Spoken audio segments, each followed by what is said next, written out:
ಯೇಸು ಸ್ವಾಮಿ ಒಬ್ಬೊಬ್ಬರನ್ನು ಮುಟ್ಟಕ್ಕೆ ರೆಡಿಯಾಗಿದ್ದಾರೆ. ಯೇಸು ಸ್ವಾಮಿ ಒಬ್ಬೊಬ್ಬರನ್ನು ಯೇಸು ಸ್ವಾಮಿ ತನ್ನ ಮೊಲೆಯವರ ಹಸ್ತವನ್ನ ಇರುವ ಪ್ರತಿಯೊಬ್ಬರ ಮೇಲೆ ರೆಡಿಯಾಗಿದ್ದಾರೆ. ಯಾಕೆ ಅಂತಂದ್ರೆ ಯೇಸು ಸ್ವಾಮಿ ನಮ್ಮ ಮಧ್ಯದಲ್ಲಿದ್ದಾರೆ. ಹೋದ ನಾವೇನು ನೋಡಿದ್ವಿ, ಪಾಸ್ಟರ್ ಹೇಳುದು ರಕ್ತದಿಂದ ಅಸಾಧ್ಯವಾದದ್ದು.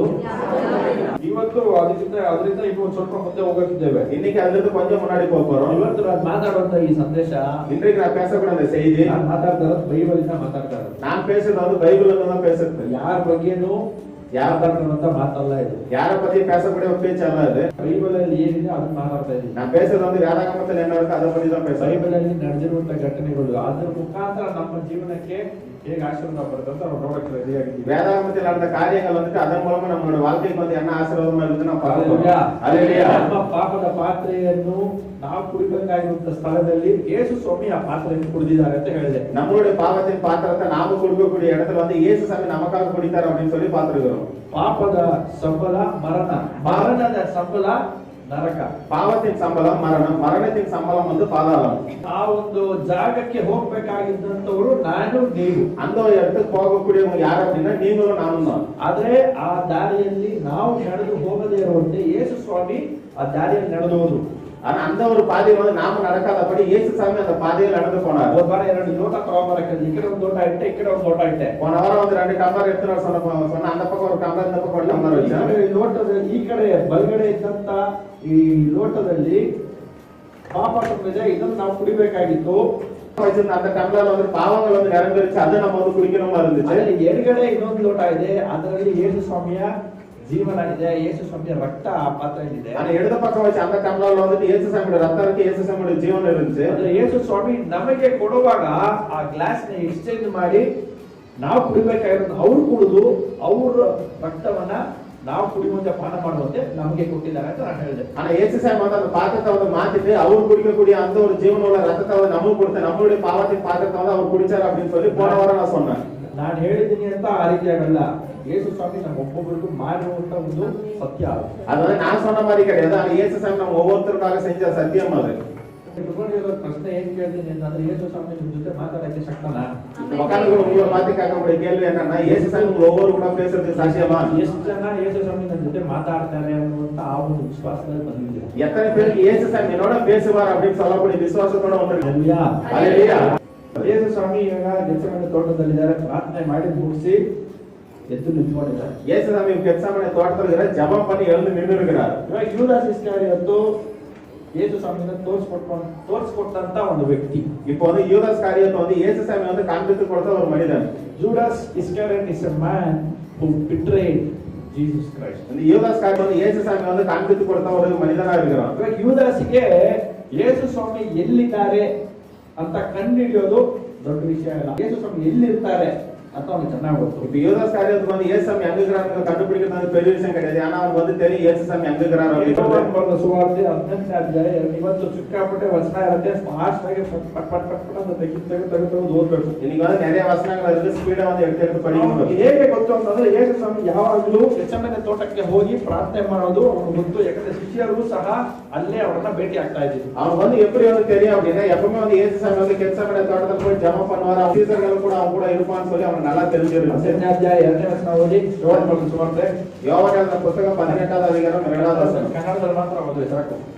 ಯೇಸುವು ಆತನ ಶಿಷ್ಯರು ಆಗಾಗ್ಗೆ ಅಲ್ಲಿ ಕೂಡುತ್ತಾ ಇದ್ದದರಿಂದ ಆತನನ್ನು ಹಿಡುಕೊಟ್ಟ ಯೂದನಿಗೂ ಆ ಸ್ಥಳವು ಗೊತ್ತಾಗಿತ್ತು. 3ನೇ ವಚನ. ಹೀಗಿರಲಾಗಿ ಯೂದನು ಸಿಪಾಯಿಗಳ ಪಟಾಲವನ್ನು ಮಹಾಯಾಜಕರು ಮತ್ತು ಪರಿಸಾಯರು ಕೊಟ್ಟ ಓಲೆಕಾರರನ್ನು ಕರಕೊಂಡು ದೀವಿಟಿಗಳನ್ನು, ಪಂಜುಗಳನ್ನು, ಆಯುಧಗಳನ್ನು ಇರಿಸಿಕೊಂಡು ಅಲ್ಲಿಗೆ ಬಂದನು. ಯೇಸು ಸ್ವಾಮಿ ಯಾವಾಗಲೂ ತನ್ನ ಶಿಷ್ಯರನ್ನು ಎಲ್ಲಿ ಭೇಟಿ ಆಗ್ತಾ ಇದ್ರು? ಯೇಸು ಸ್ವಾಮಿ எப்பொழுது தன்னுடைய சீசர்களை வந்து எங்க வந்து சந்தித்தார்? ಎಲ್ಲಿ ಭೇಟಿ ಮಾಡ್ತಾ ಇದ್ರು? எங்க வந்து அவர் அடிக்கடி சந்தித்தார்? ಯಾವಾಗಲೂ ಅವಾಗವಾಗ ಗೆತ್ಸೆಮನೆ ತೋಟದಲ್ಲಿ ಅವ್ರು ಭೇಟಿ ಆಗ್ತಾ ಇದ್ರು. ಯೇಸು ಸ್ವಾಮಿಯಲ್ಲಿ ಇರ್ತಾ ಇದ್ರು, ಶಿಷ್ಯರನ್ನ ಅಲ್ಲಿಗೆ ಬಾ ಅಂತ ಹೇಳ್ತಾ ಇದ್ರು. ಅಲ್ಲೇ ಅವರು ಮೀಟ್ ಮಾಡುವಂತ இயேசுசாமி அந்த இடத்துல இருப்பாரு. சீஷர்கள் வந்து அந்த இடத்துக்கு வரும்படி அடிக்கடி அந்த இடத்துல வந்து சந்திக்கக்கூடிய ஒரு இடமா இருந்துச்சு. ಮೂರನೇ ವರ್ಷದಲ್ಲಿ ನಾವು ಏನ್ ನೋಡ್ತಾ ಇದೀವಿ? மூணாவது வசனத்துல நம்ம வந்து என்ன பார்க்கிறோம்? ಅವನು ದೊಡ್ಡ ಒಂದು ಸೈನ್ಯದೊಂದಿಗೆ ಬರ್ತಾನೆ. அவன் வந்து பெரிய போர் சேவகரோட கூட்டத்தோட வரான். ದೇವಾಲಯದಲ್ಲಿರುವಂತಹ ಪೊಲೀಸರನ್ನ ಕರ್ಕೊಂಡ್ ಬರ್ತಾನೆ, ಪ್ರಧಾನ ಯಾಜಕರನ್ನ ಕರ್ಕೊಂಡ್ ಬರ್ತಾನೆ, ಪರಿಸರಗಳನ್ನ ಕರ್ಕೊಂಡ್ ಬರ್ತಾನೆ. ಅವ್ರ ಆಯುಧಗಳನ್ನೆಲ್ಲ ತಗೊಂಡ್ ಬಂದಿದ್ದಾರೆ. ಇವಾಗ இப்போ ಅವ್ರ ಜೊತೆ ಬಂದಿರೋರು ಎಷ್ಟು ಜನ ಇರ್ಬೋದು ಅಂತ ಲೆಕ್ಕ ಮಾಡಿದ್ರೆ அவன் கூட வந்தவங்க எத்தனை பேர் இருப்பாங்கன்னு சொல்லி ஒரு ரப்போர் கணக்கு பண்ணி ಸುಮಾರು 30 ರಿಂದ 120 ಜನ ಸೈನಿಕರು ಬಂದಿದ್ದಾರೆ. ಸುಮಾರು 30 ರಿಂದ 120 ವರೆಗೆ ಒಂದು ಪೋರ್ ಸೇವಕರೆಲ್ಲ ಬಂದಿರ್ತಾங்க. ಈ ಸ್ಥಳಕ್ಕೆ ಯೇಸು ಸ್ವಾಮಿನ ಬಂಧಿಸೋದಕ್ಕೆ ಬಂದಂತ ಸಮಯದಲ್ಲಿ ಸುಮಾರು 60 ರಿಂದ 120 ಜನ ಮಂದಿ ಸೈನಿಕರು ಬಂದು ಅವರನ್ನು ಬಂಧಿಸ್ತಾರೆ. ஆனா இந்த இடத்துல இயேசுவை பிடிக்கும்படி வந்தபடி அந்த ஜனங்கள் வந்து சுமார் 60 ರಿಂದ 120 ಜನಗಳು வந்து வந்திருக்காங்க அந்த இடத்துக்கு. ಇವಾಗ ಇಲ್ಲಿ ಪ್ರತಿ ವರ್ಷ ನಡೆಯುವಂತ ಈ ಒಂದು ಹಬ್ಬಕ್ಕೆ ಲಕ್ಷಾಂಗಟ್ಟಲೆ ಜನ எருசலேம் பட்டணಕ್ಕೆ ಬರ್ತಾರೆ. ஒவ்வொரு வருஷமும் நடக்கக்கூடிய இந்த ஒரு பண்டிகைக்கு வந்து எருசலேமுக்கு வந்து லட்சக்கணக்கான ಜನಗಳು வந்து வருவாங்க. ಇವಾಗ ಆ ರೀತಿಯಾಗಿ ಲಕ್ಷಾಂಗಟ್ಟಲೆ ಜನ ಬರ್ತಾ ಇರೋದ್ರಿಂದ ಕೂಡಿರೋದ್ರಿಂದ இங்க வந்து லட்சக்கணக்கான ಜನಗಳು வந்து ಕೂಡಿ ಇರೋದ್ರಿಂದ ಪ್ರಧಾನ ಯಾಜಕರು ಒಂದು ವೇಳೆ ಏನ್ ಮಾಡಿರ್ಬೋದು, ಪಿಲಾತನ ಹತ್ರ ಹೋಗಿ ಸ್ಪೆಷಲ್ ಪರ್ಮಿಷನ್ ತಗೊಂಡು ಎಕ್ಸ್ಟ್ರಾ ಸೈನಿಕರನ್ನ ಕಳಿಸ್ರಿ. ಕಾರಣ ಏನು ಅಂದ್ರೆ ಅಲ್ಲಿ ದೊಡ್ಡ ಒಂದು ಗೊಂದಲ ಆಗ್ಬೋದು ಅಂತ ಪರ್ಮಿಷನ್ ಕೇಳಿ ಎಕ್ಸ್ಟ್ರಾ ಕರ್ಕೊಂಡು ಹೋಗಿರ್ಬೋದು. நீங்க வந்து பிரதான ஆசிரியர் வந்து லட்சக்கணக்கான ஜனங்கள் இருக்கிறதுனால அந்த பிரதான ஆசிரியர் வந்து பிளாத்து கிட்ட போயிட்டு தனிப்பட்ட முறையில் ஒரு பர்மிஷன் வாங்க அநேக ராணுவ போர் சேவகர்கள் வந்து கூட்டிட்டு போயிருக்கலாம். அல்லேலூயா அல்லேலூயா. ಲೂಕ್ ಬರೆದ ಸುವಾರ್ತೆ ಲೂಕ್ எழுதின புத்தகம் 22ನೇ ಅಧ್ಯಾಯ 22வது அதிகாரம் 52ನೇ ವಚನ ನಾವು ನೋಡ್ತೀವಿ. ಯೇಸು ತನ್ನನ್ನು ಹಿಡಿಯುವುದಕ್ಕೆ ಬಂದ ಮಹಾಯಾಜಕರಿಗೂ ದೇವಾಲಯದ ಕಾವಲಿನ ದಳವಾಯಿಗಳಿಗೂ ಸಭೆಯ ಹಿರಿಯರಿಗೂ ಕಳ್ಳನನ್ನು ಹಿಡಿಯುವುದಕ್ಕೆ ಬಂದಂತೆ ಕತ್ತಿಗಳನ್ನು ದೊಣ್ಣೆಗಳನ್ನು ತೆಗೆದುಕೊಂಡು ಬಂದೀರಾ? ಯೇಸು ಸ್ವಾಮಿನ ಹಿಡಿಯೋದಕ್ಕೆ, இயேசுசாமி வந்து பிடிக்கிறதுக்கு, ಯೇಸು ಸ್ವಾಮಿನ ಬಂಧಿಸೋದಕ್ಕೆ ಇಷ್ಟೊಂದು ಜನ ಬಂದಿದ್ದಾರೆ. இயேசுசாமி வந்து பிடிக்கிறதுக்கு வந்து எத்தனை ஜனங்கள் வந்திருக்காங்க? ಯಾಜಕರು ಬಂದಿದ್ದಾರೆ, ದೇವಾಲಯದ ಕೆಲಸ ಮಾಡೋರು ಬಂದಿದ್ದಾರೆ, ಸೈನಿಕರು ಬಂದಿದ್ದಾರೆ, பிரதான ஆசிரியர்கள் ಇಷ್ಟೊಂದು ಜನ ಬಂದಿದ್ದಾರೆ. பிரதான ஆசிரியர்கள் வந்திருக்காங்க, தேவாலயத்துல வந்து ஊழியம் செய்கிறவங்க வந்திருக்காங்க, மற்ற போர் சேவகர்கள் எல்லாம் வந்திருக்காங்க. ಕೆಲವು ವಚನಗಳನ್ನ ಫಾಸ್ಟ್ ಆಗಿ ತಗೊಂಡು ಹೋಗ್ಬೇಕು. சில வசனத்தை வந்து சீக்கிரம் ಮಾಡ್ತಾ படிக்கணும். ಯೇಸು ಸ್ವಾಮಿಗೆ ನಡೀತಾ ಇರುವಂತ ಪ್ರತಿ ಒಂದೊಂದು ಕ್ಷಣ ಒಂದೊಂದು ನಿಮಿಷನೂ ಏನ್ ನಡೆಯುತ್ತೆ ಅಂತ ಅವ್ರಿಗೆ ಗೊತ್ತು. இயேசுசாமிக்கு வந்து நடக்கக்கூடிய ஒவ்வொரு விஷயங்களும் ஒவ்வொரு நிமிஷம் நடக்கக்கூடிய எல்லா விஷயங்களும் அவருக்கு வந்து தெரிஞ்சிருந்துச்சு. ಇವಾಗ ನಾವು ಪ್ರಶ್ನೆ ಕೇಳ್ಬೋದು, இப்ப நம்ம வந்து கேள்வி கேட்கலாம், ಯೇಸು ಸ್ವಾಮಿಗೆ ಎಲ್ಲಾ ಗೊತ್ತು ಅಂತ ಅಂದ್ರೆ இயேசுசாமி எல்லாம் தெரியும் அப்படின்னா ಯಾಕೆ ಅವರು ತಪ್ಪಿಸ್ಕೊಂಡು ಹೋಗಿದ್ದ? ஏன் அவர் வந்து தப்பிச்சுன்னு போல? ಯಾಕೆ ತಪ್ಪಿಸ್ಕೊಂಡು ಹೋಗಿಲ್ಲ? ஏன் தப்பிச்சுன்னு போல? ಯೇಸು ಸ್ವಾಮಿಗೆ ಎಲ್ಲಾ ಗೊತ್ತಿತ್ತು ಅಂದ್ರೆ ಬೇರೆ ಒಂದು ದಾರಿ ಮಾಡಬಹುದಾಗಿತ್ತಲ್ವಾ? இயேசுசாமிக்கு எல்லாம் தெரிஞ்சிருச்சுன்னா வேற ஏதாவது ஒரு வழி இல்லையா? ಇವಾಗ ಆ ಒಂದು ಪ್ರಶ್ನೆಗೆ ಬೈಬಲ್ ಅಲ್ಲಿ ಉತ್ತರ ಏನಿದೆ ಗೊತ್ತಾ? அந்த ஒரு கேள்விக்கு வந்து பதில் வேதாகமத்தில் என்ன இருக்குன்னு தெரியுமா? ತಂದೆಯಾದ ದೇವರ ಅಪ್ಪಣೆ ಇಲ್ಲದೆ, ತಂದೆಯಾದ ದೇವனுடைய ಆಜ್ಞೆ ಇல்லாம ಯೇಸು ಸ್ವಾಮಿ ಮೇಲೆ ಯಾರು ಒಂದು ಕೈಯೂ ಸಹ ಇಡಕ್ಕಾಗಲ್ಲ. இயேசுசாமி மேல யாரும் வந்து கையை வச்சு தொடவும் முடியாது. Nobody can come and put their hand on Christ without the permission being granted from Father the God. தேவனுடைய கர்த்தருடைய தேவனுடைய பர்மிஷன் இல்லாம அவருடைய ஆజ్ఞೆ இல்லாம இயேசுசாமி மேல வந்து கை போடுறதுக்கு வந்து யாராலையும் முடியாது. ಕಾರಣ ಏನು ಅಂದ್ರೆ, காரணம் என்ன அப்படின்னா ಗೆತ್ಸೆಮನೆ ತೋಟದಲ್ಲ ಅವ್ರನ್ನ ಫಸ್ಟ್ ಟೈಮ್ ಅರೆಸ್ಟ್ ಮಾಡಕ್ ಬಂದಿರೋದು. அது வந்து கெத்செமனே தோட்டத்தில் மட்டும் கிடையாது, முதல் தடவை வந்து பிடிக்கிறதுக்கு வந்தது. It is not the first time that they came to arrest Jesus. They have tried several times. ಎಷ್ಟೋ ಸಲ ಯೇಸು ಸ್ವಾಮಿನ ಬಂಧಿಸೋದಕ್ಕೆ, ಹಿಡಿಯೋದಕ್ಕೆ, ಸೆರೆ ಮಾಡೋದಕ್ಕೆ ಅವರು ಪ್ರಯತ್ನ ಪಟ್ಟರು. ಯಾವ ಸಲಾನು ಅವ್ರು ಸಕ್ಸಸ್ಫುಲ್ ಆಗಿಲ್ಲ. கெத்செமனே தோட்டத்துல வந்து இயேசுசாமியை பிடிச்சது மட்டும் வந்து முதல் தடவை வந்து பிடிச்ச மாதிரி கிடையாது. அந்த இடத்துல வந்து பிடிக்கிறதுக்கு முன்னாடி அநேக முறை வந்து இயேசுசாமி வந்து பிடிக்கணும் அப்படின்னு சொல்லி முயற்சி பண்ணாங்க. ஆனா எந்த இடத்துல வந்து அவர் வந்து பிடிக்கிறதுக்கு வந்து முடியல. ಅವ್ರನ್ನ ಹಿಡಿಯಕ್ಕೂ ಪ್ರಯತ್ನ ಮಾಡಿದ್ರು, அவர் வந்து பிடிக்கிறதுக்கு முயற்சி பண்ணாங்க. ಅವ್ರನ್ನ ಸಾಯಿಸೋದಕ್ಕೂ ಪ್ರಯತ್ನ ಮಾಡಿದ್ರು, அவர் வந்து சாவடிக்கிறதுக்கு முயற்சி பண்ணாங்க. ಆದ್ರೆ every attempt was a failure. ஆனா அவங்க முயற்சி பண்ண ஒவ்வொன்றும் வந்து தோல்வியில் தான் முடிஞ்சுச்சு. Luke 4:29-30. லூக்கா எழுதின புத்தகம் 4வது அதிகாரம் 29-30வது வசனம். ಇನ್ನೊಬ್ರು John 7:1. இன்னொருத்தர் வந்து யோவான் எழுதின புத்தகம் 1வது அதிகாரம் 7வது வசனம். ಅಧಿಕಾರ 1ನೇ ವಚನ. யோவான் எழுதின புத்தகம் 7வது அதிகாரம் 1வது வசனம். ಇನ್ನೊಬ್ರು ಯೋಹಾನ ಬರೆದ ಸುವಾರ್ತೆ 7:30 ತೆಗಿರಿ. இன்னொருத்தர் வந்து யோவான் எழுதின புத்தகம் 7வது அதிகாரம் 30வது வசனம். 7:30 ಓದವರು 7:30 42 ಓದ್ರಿ. 7:30 படிக்கிறவங்க 7:32 படிங்க. யோவான் ಬರೆದ ಸುವಾರ್ತೆ 7ನೇ ಅಧ್ಯಾಯ 44ನೇ ವಚನ. ಅದೇ ಯೋಹಾನ எழுதின புத்தகம் 7வது அதிகாரம் 44வது வசனம். ಯಾರ್ಯಾರು ಪ್ರಯತ್ನ ಮಾಡಿದ್ರು, யார் வந்து முயற்சி பண்ணாங்க, ಎಷ್ಟು ಪ್ರಯತ್ನ ಮಾಡಿದ್ರು ಅಂತ ಒಂದು ರಫ್ ಆಗಿ ನಾವು ನೋಡಬಹುದು. எத்தனை பேர் ಮುಯற்சி பண்ணாங்கன்னு சொல்றாங்க. ಲೂಕ ಬರೆದ ಸುವಾರ್ತೆ 4:29-30. ಆತನನ್ನು ಊರ ಹೊರಗೆ ಅಟ್ಟಿ ತಮ್ಮ ಊರು ಕಟ್ಟಿದ ಗುಡ್ಡದ ಕಡಿದಾದ ಸ್ಥಳಕ್ಕೆ ನಡೆಸಿಕೊಂಡು ಹೋಗಿ ಅಲ್ಲಿಂದ ಕೆಳಕ್ಕೆ ದೊಬ್ಬಬೇಕೆಂದಿದ್ದರು. ಅಲ್ಲಿಂದ ಕೆಳಕ್ಕೆ ದೊಬ್ಬಬೇಕೆಂದಿದ್ರು ಅಂದ್ರೆ ಬೆಟ್ಟದ ಮೇಲೆ ಕರ್ಕೊಂಡೋಗಿ ಅಲ್ಲಿಂದ ಕೆಳಗೆ ತಳ್ಳಬೇಕು, ತಳ್ಳಿ ಸಾಯಿಸ್ಬಿಡ್ಬೇಕು ಅಂತ ಇದ್ರು. ಆದರೆ ಆತನು ಅವರ ಮಧ್ಯದಲ್ಲಿ ಹಾದು ಹೊರಟು ಹೋದನು. ಅಂದ್ರೆ ಏನರ್ಥ அப்படின்னு என்ன அர்த்தம்? ಮೇಲಿಂದ ತಗೊಂಡೋಗಿ ಕೆಳಗಡೆ ತಳ್ಳಿ ಸಾಯಿಸ್ಬೇಕು ಅಂತ ಪ್ರಯತ್ನ ಮಾಡಿದ್ರು. அப்படின்னா மலை மேல கூட்டிட்டு போட்டு மலை மேல கீழே தள்ளி சாவடிக்கணும்னு சொல்லி முயற்சி பண்ணாங்க. ಯೇಸು ಸ್ವಾಮಿ ಏನ್ ಮಾಡ್ತಾರೆ, ಅಲ್ಲಿಂದ ತಪ್ಪಿಸ್ಕೊಂಡು ಹಾದು ದಾಟ್ಕೊಂಡು ಹೋಗ್ಬಿಟ್ಟು. ஆனா இயேசு சாமி அந்த இடத்துல வந்து தப்பிச்சு தாண்டி வந்துட்டாரு. ಅವ್ರನ್ನ ಸಾಯಿಸಕ್ ಆಗಿಲ್ಲ. அந்த ಜನங்களால வந்து இயேசு சாமி வந்து சாவடிக்க முடியல. 7ನೇ ಅಧ್ಯಾಯ 1ನೇ ವಚನ ಯೋಹಾನ ಬರೆದ ಸುವಾರ್ತೆ. ಈ ಸಂಗತಿಗಳಾದ ಮೇಲೆ ಯೇಸು ಗಲಿಲಾಯದಲ್ಲಿ ಸಂಚಾರ ಮಾಡುತ್ತಿದ್ದನು. ಯಹೂದ್ಯರು ಆತನನ್ನು ಕೊಲ್ಲುವ ಪ್ರಯತ್ನದಲ್ಲಿದ್ದರಿಂದ ಆತನಿಗೆ ಯೂದಾಯದಲ್ಲಿ ಸಂಚಾರ ಮಾಡುವ ಮನಸ್ಸಿರಲಿಲ್ಲ. ಅಲ್ಲಿ ಯಹೂದ್ಯರು ಅವರನ್ನು ಕೊಲ್ಲೋದಕ್ಕೆ ಸಂಚು ಹಾಕಿದ್ರು, ಮಾಡಿದ್ರು, ಸಕ್ಸಸ್ ಆಗಿಲ್ಲ. அங்க வந்து யூதர்கள் வந்து இயேசு சாமி வந்து கொலை செய்யணும் அப்படின்னு சொல்லிட்டு முயற்சி பண்ணாங்க. ஆனா அந்த இடத்துல வந்து அவர் வந்து கொலை செய்ய முடியல. 7ನೇ ಅಧ್ಯಾಯ 30ನೇ ವಚನ. ಆತನನ್ನು ಹಿಡಿಯುವುದಕ್ಕೆ ನೋಡುತ್ತಿದ್ದರು, ಆದರೆ ಆತನ ಕಾಲ ಇನ್ನೂ ಬಾರದೇ ಇದ್ದ ಕಾರಣ ಆತನನ್ನು ಹಿಡಿಯೋದಕ್ಕೆ ಕಾಯ್ತಾ ಇದ್ರು, ಆದ್ರೆ ಆತನ ಕಾಲ ಇನ್ನೂ ಕೂಡಿರದೇ ಇರೋದ್ರಿಂದ ಯಾರು ಆತನ ಮೇಲೆ ಕೈ ಹಾಕಲಿಲ್ಲ. அவர் வந்து பிடிக்கும்படி வகை தேடினாங்க. ஆனா அவருடைய நேரம் வராததுனால அவர் மேல வந்து யாரும் ಕೈ போட முடியல. 2ನೇ ವಚನ. ಜನರು ಆತನ ವಿಷಯವಾಗಿ ಗುಜುಗುಜು ಆಡಿದ ಈ ಮಾತುಗಳನ್ನು ಫರಿಸಾಯರು ಕೇಳಲು ಮಹಾಯಾಜಕರು ಫರಿಸಾಯರು ಆತನನ್ನು ಹಿಡಿಯುವುದಕ್ಕೆ ಓಲೆಕಾರರನ್ನು ಕಳುಹಿಸಿದರು. ಮಾತಲ್ಲಿ ಹಿಡಿಯೋದಂತ ಮಾತಲ್ಲಿ ಹಿಡಿಯೋದಕ್ಕೂ ಕಳಿಸಿದ್ರು, ಮಾತಲ್ಲೂ ಹಿಡಿಯಕ್ಕಾಗಿಲ್ಲ. அட்லீஸ்ட் வந்து அவருடைய வார்த்தையின் மூலமா தான் அவர் பிடிக்கலாம் அப்படின்னு சொல்லி அனுப்புனாங்க. அவருடைய வார்த்தையினால் மட்டும் கூட பிடிக்க முடியல. ಸಾಯಿಸಕ್ ಪ್ರಯತ್ನ ಮಾಡಿದ್ರು ಆಗಿಲ್ಲ. கொலை செய்யறதுக்கு முயற்சி பண்ணாங்க, அவள ಹಿಡಿಯಕ್ ಪ್ರಯತ್ನ ಮಾಡಿದ್ರು ಆಗಿಲ್ಲ. பிடிக்கிறதுக்கு முயற்சி ಮಾತಲ್ಲಿ ಅಟ್ಲೀಸ್ಟ್ ಹಿಡಿಯೋಣ ಅಂತ ಪ್ರಯತ್ನ ಮಾಡಿದ್ರು, ಮಾತಲ್ಲೂ ಹಿಡಿಯಕ್ಕಾಗಿಲ್ಲ. அவருடைய வார்த்தையின் தப்புகள்னால பிடிக்கலாம்னு பார்த்தாங்க, அதுவும் முடியல. 7ನೇ ಅಧ್ಯಾಯ 44ನೇ ವಚನ. ಅವರಲ್ಲಿ ಕೆಲವರು ಆತನನ್ನು ಹಿಡಿಯಬೇಕೆಂದಿದ್ದರು, ಒಬ್ಬರು ಆತನ ಮೇಲೆ ಕೈ ಹಾಕಲಿಲ್ಲ. ಜನಕ್ಕೆ ಇತ್ತು, சில பேருக்கு இருந்துச்சு, ಅವ್ರನ್ನ ತೆಗಿಬೇಕು, ಅವ್ರನ್ನ ಹಿಡಿದಾಕ್ಬೇಕು, அவர் வந்து ಹಿಡಿಯಕ್ಕಾಗಿಲ್ಲ. அவர் வந்து யாரும் பிடிக்க முடியல. ಅವ್ರು ಏನಕ್ಕೆ ಫೈಲ್ ಆದ್ರು ಅಂತ ನಾವು ನೋಡಬಹುದು. அவங்க வந்து ஏன் வந்து தோல்வி அடைஞ்சாங்கன்னு சொல்லி ನಾವು பார்க்கலாம். ಯಾಕೆ ಆ ರಿಜೆಕ್ಟ್ ಮಾಡಕ್ಕಾಗಿಲ್ಲ, ಯಾಕೆ ಅವ್ರ ಮೇಲೆ ಕೈ ಇಡಕ್ಕಾಗಿಲ್ಲ, ಯಾಕೆ ಅವ್ರನ್ನ ಬಂಧಿಸಕ್ಕಾಗಿಲ್ಲ, ಯಾಕೆ ಅವ್ರನ್ನ ಸಾಯಿಸಕ್ಕಾಗಿಲ್ಲ, ஏன் அவர் வந்து பிடிக்க முடியல, ஏன் அவர் மேல கைப்பட முடியல, ஏன் அவர் வந்து கொலை செய்ய முடியல. ಇದನ್ನು ಯೇಸು ಸ್ವಾಮಿ ಶಿಷ್ಯನಾದ ಯೋಹಾನನು ಬರೆದಿದ್ದಾನೆ 8ನೇ ಅಧ್ಯಾಯ 20ನೇ ವಚನ. இத வந்து தெளிவா படி எழுதிருக்கிறது யாரு அப்படின்னா இயேசு சாமியோட சீடனா இருந்த யோவான் தான் அந்த புத்தகத்துல வந்து சொல்லியிருக்கிறார். ಅದೇ ಯೋಹಾನ ಬರೆದ ಪುಸ್ತಕ 10:39 ಇನ್ನೊಬ್ರು ಓದಿ. ಅದೇ ಯೋವಾನ್ எழுதின புத்தகம் 10:39 ಇನ್ನೊಬ್ರು படிங்க. ಅದೇ ಯೋಹಾನ ಬರೆದ ಪುಸ್ತಕದಲ್ಲಿ 11:57 ಇನ್ನೊಬ್ರು 50 ಬರೆ ವಚನನೇ ಜಾಸ್ತಿ ಇರೋದು. ಅದೇ ಯೋವಾನ್ எழுதின புத்தகம் 11வது அதிகாரம் 57வது ವಚನದಿಂದ ಇನ್ನೊಬ್ರು படிங்க. 8:20.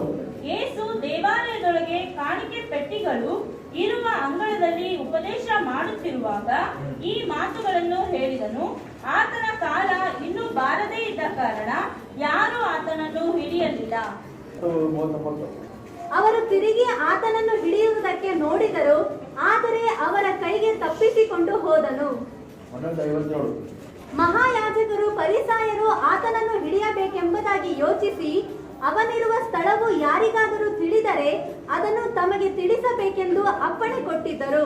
Hallelujah, hallelujah, hallelujah, hallelujah. ಇದೆಲ್ಲ ಏನನ್ನು ಸೂಚಿಸುತ್ತೆ ಅಂತಂದ್ರೆ, ಏನು ತೋರಿಸುತ್ತೆ ಅಂತಂದ್ರೆ, ಇದು ಎಲ್ಲ ಒಂದು ಎதை காண்பிக்குது அப்படினா ಯೇಸು ಸ್ವಾಮಿಗೆ ಏನ್ ನಡೀತಾ ಇದೆ ಅನ್ನೋದು ಗೊತ್ತು. ಯೇಸು ಸ್ವಾಮಿಗೆ என்ன நடந்துருக்கு ದೇವರು ಒಂದು ಸಮಯವನ್ನು ನೇಮಿಸಿದ್ದಾರೆ. ಆ ಸಮಯದಲ್ಲಿ ಏನ್ ನಡಿಬೇಕು ಅವಾಗಲೇ ನಡೆಯೋದು. ತಂದೆಯಾದ தேவன் வந்து ஒரு குறிச்சு வச்சிருக்கார். அந்த நேரத்துல தான் அது வந்து நடக்கும். Nobody can change God's timing. கர்த்தருடைய நேரத்தை வந்து யாராலையும் மாத்த முடியாது. God always has his own timing. கர்த்தருக்கு எப்பொழுதும் அவர் சொந்த நேரம் ಉಂಟು, ಅವருடைய குறிப்பிட்ட நேரங்கள் ಉಂಟು. ಆದ್ದರಿಂದ ಇಷ್ಟು ಸಲ ಪ್ರಯತ್ನ ಮಾಡಿದ್ದಾರೆ, ಸಾಯಿಸಕ್ಕೆ ಪ್ರಯತ್ನ ಮಾಡಿದ್ರು, ಹಿಡಿಯಕ್ಕೆ ಪ್ರಯತ್ನ ಮಾಡಿದ್ರು, ಮಾತಾಡಿಯಕ್ಕೆ ಪ್ರಯತ್ನ ಮಾಡಿದ್ರು, ಎಲ್ಲಾ ಟೈಮು ಫೇಲಿಯರ್.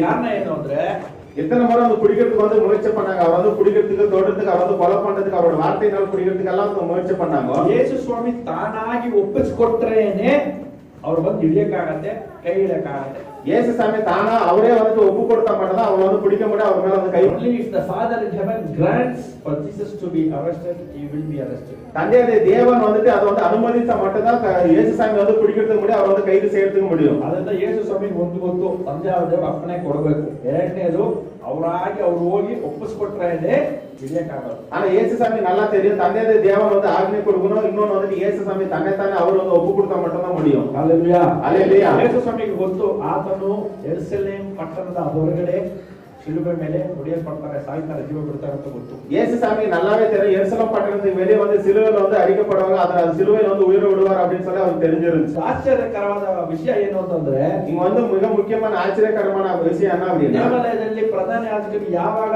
ಒಂದು ಕುರಿಯನ್ನು ಬಲಿ ಕೊಡ್ತಾನೋ, தேவாலயத்துல வந்து பிரதான ஆசிரியர் வந்து எப்ப வந்து ஒரு ஆட்டுக்குட்டி வந்து பலி கொடுக்குறானோ ಅದೇ ಸಮಯದಲ್ಲಿ ಯೇಸು ಸ್ವಾಮಿ ಶಿಲುಬೆ ಮೇಲೆ ಪ್ರಾಣ ಬಿಡೋದು. அதே சமயத்துல தான் இயேசுசாமி சிலுவையில் வந்து ஜீவನ விட்டது.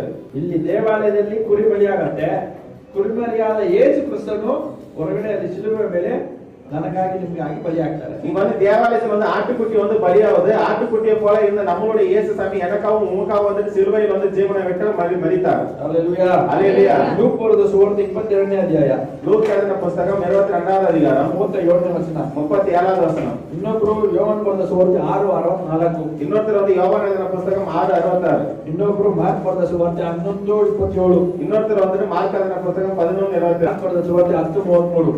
மார்க் எழுதின புத்தகம் 10:33. ಲೂಕ್ 22:37. லூக்கா எழுதின புத்தகம் 22வது அதிகாரம் 37வது வசனம். ಆತನು ಅಪರಾಧಿಗಳಲ್ಲಿ ಒಬ್ಬನಂತೆ ಎಣಿಸಲ್ಪಟ್ಟನು ಎಂದು ಬರೆದಿರುವ ಮಾತು ನನ್ನಲ್ಲಿ ನೆರವೇರಬೇಕಾಗಿದೆ ಎಂದು ನಿಮಗೆ ಹೇಳುತ್ತೇನೆ. ನನ್ನ ವಿಷಯವಾದದ್ದು ಕೊನೆಗಾಣಬೇಕು ಎಂದು ಹೇಳಿದನು. ಯೇಸು ಸ್ವಾಮಿ ಬಗ್ಗೆ ಅನೇಕ ಪ್ರವಾದನೆಗಳು ಬರೆದಿದ್ದಾರೆ. இயேசுசாமி தீர்க்கதரிசிகள் வந்து எழுதியிருக்கிறாங்க. ಆ ಒಂದೊಂದು ಪ್ರವಾದನೆಯು ಏನು ಅಂತ ಯೇಸು ಸ್ವಾಮಿಗೆ ಗೊತ್ತು. அந்த ஒவ்வொரு தீர்க்கதரிசன வார்த்தைகள் வந்து என்னன்னு சொல்லி இயேசுசாமிக்கு தெரியும். ಅದು ಮಾತ್ರವಲ್ಲದೆ ಯೇಸು ಸ್ವಾಮಿಗೆ ಆ ಒಂದೊಂದು ಪ್ರವಾದನೆಯನ್ನು ನೆರವೇರಿಸಬೇಕು ಅನ್ನೋದು ಸಹ ಅವರಿಗೆ ಗೊತ್ತು. ಅದರಿಂದ ಅವ್ರು ಹೇಳ್ತಾರೆ. அதே போல இயேசுசாமி தீர்க்கதரிசிகள் சொன்ன ஒவ்வொன்றும் வந்து நிறைவேற்றணும் அப்படின்றது அவருக்கு வந்து நல்லா தெரியும். ಓದಿದ್ರ ಯೋಹಾನ್ ಬರೆದ ಸುವಾರ್ತೆ 6:64 ಏನ್ ಬರೆದಿದೆ ನೋಡ್ರಿ.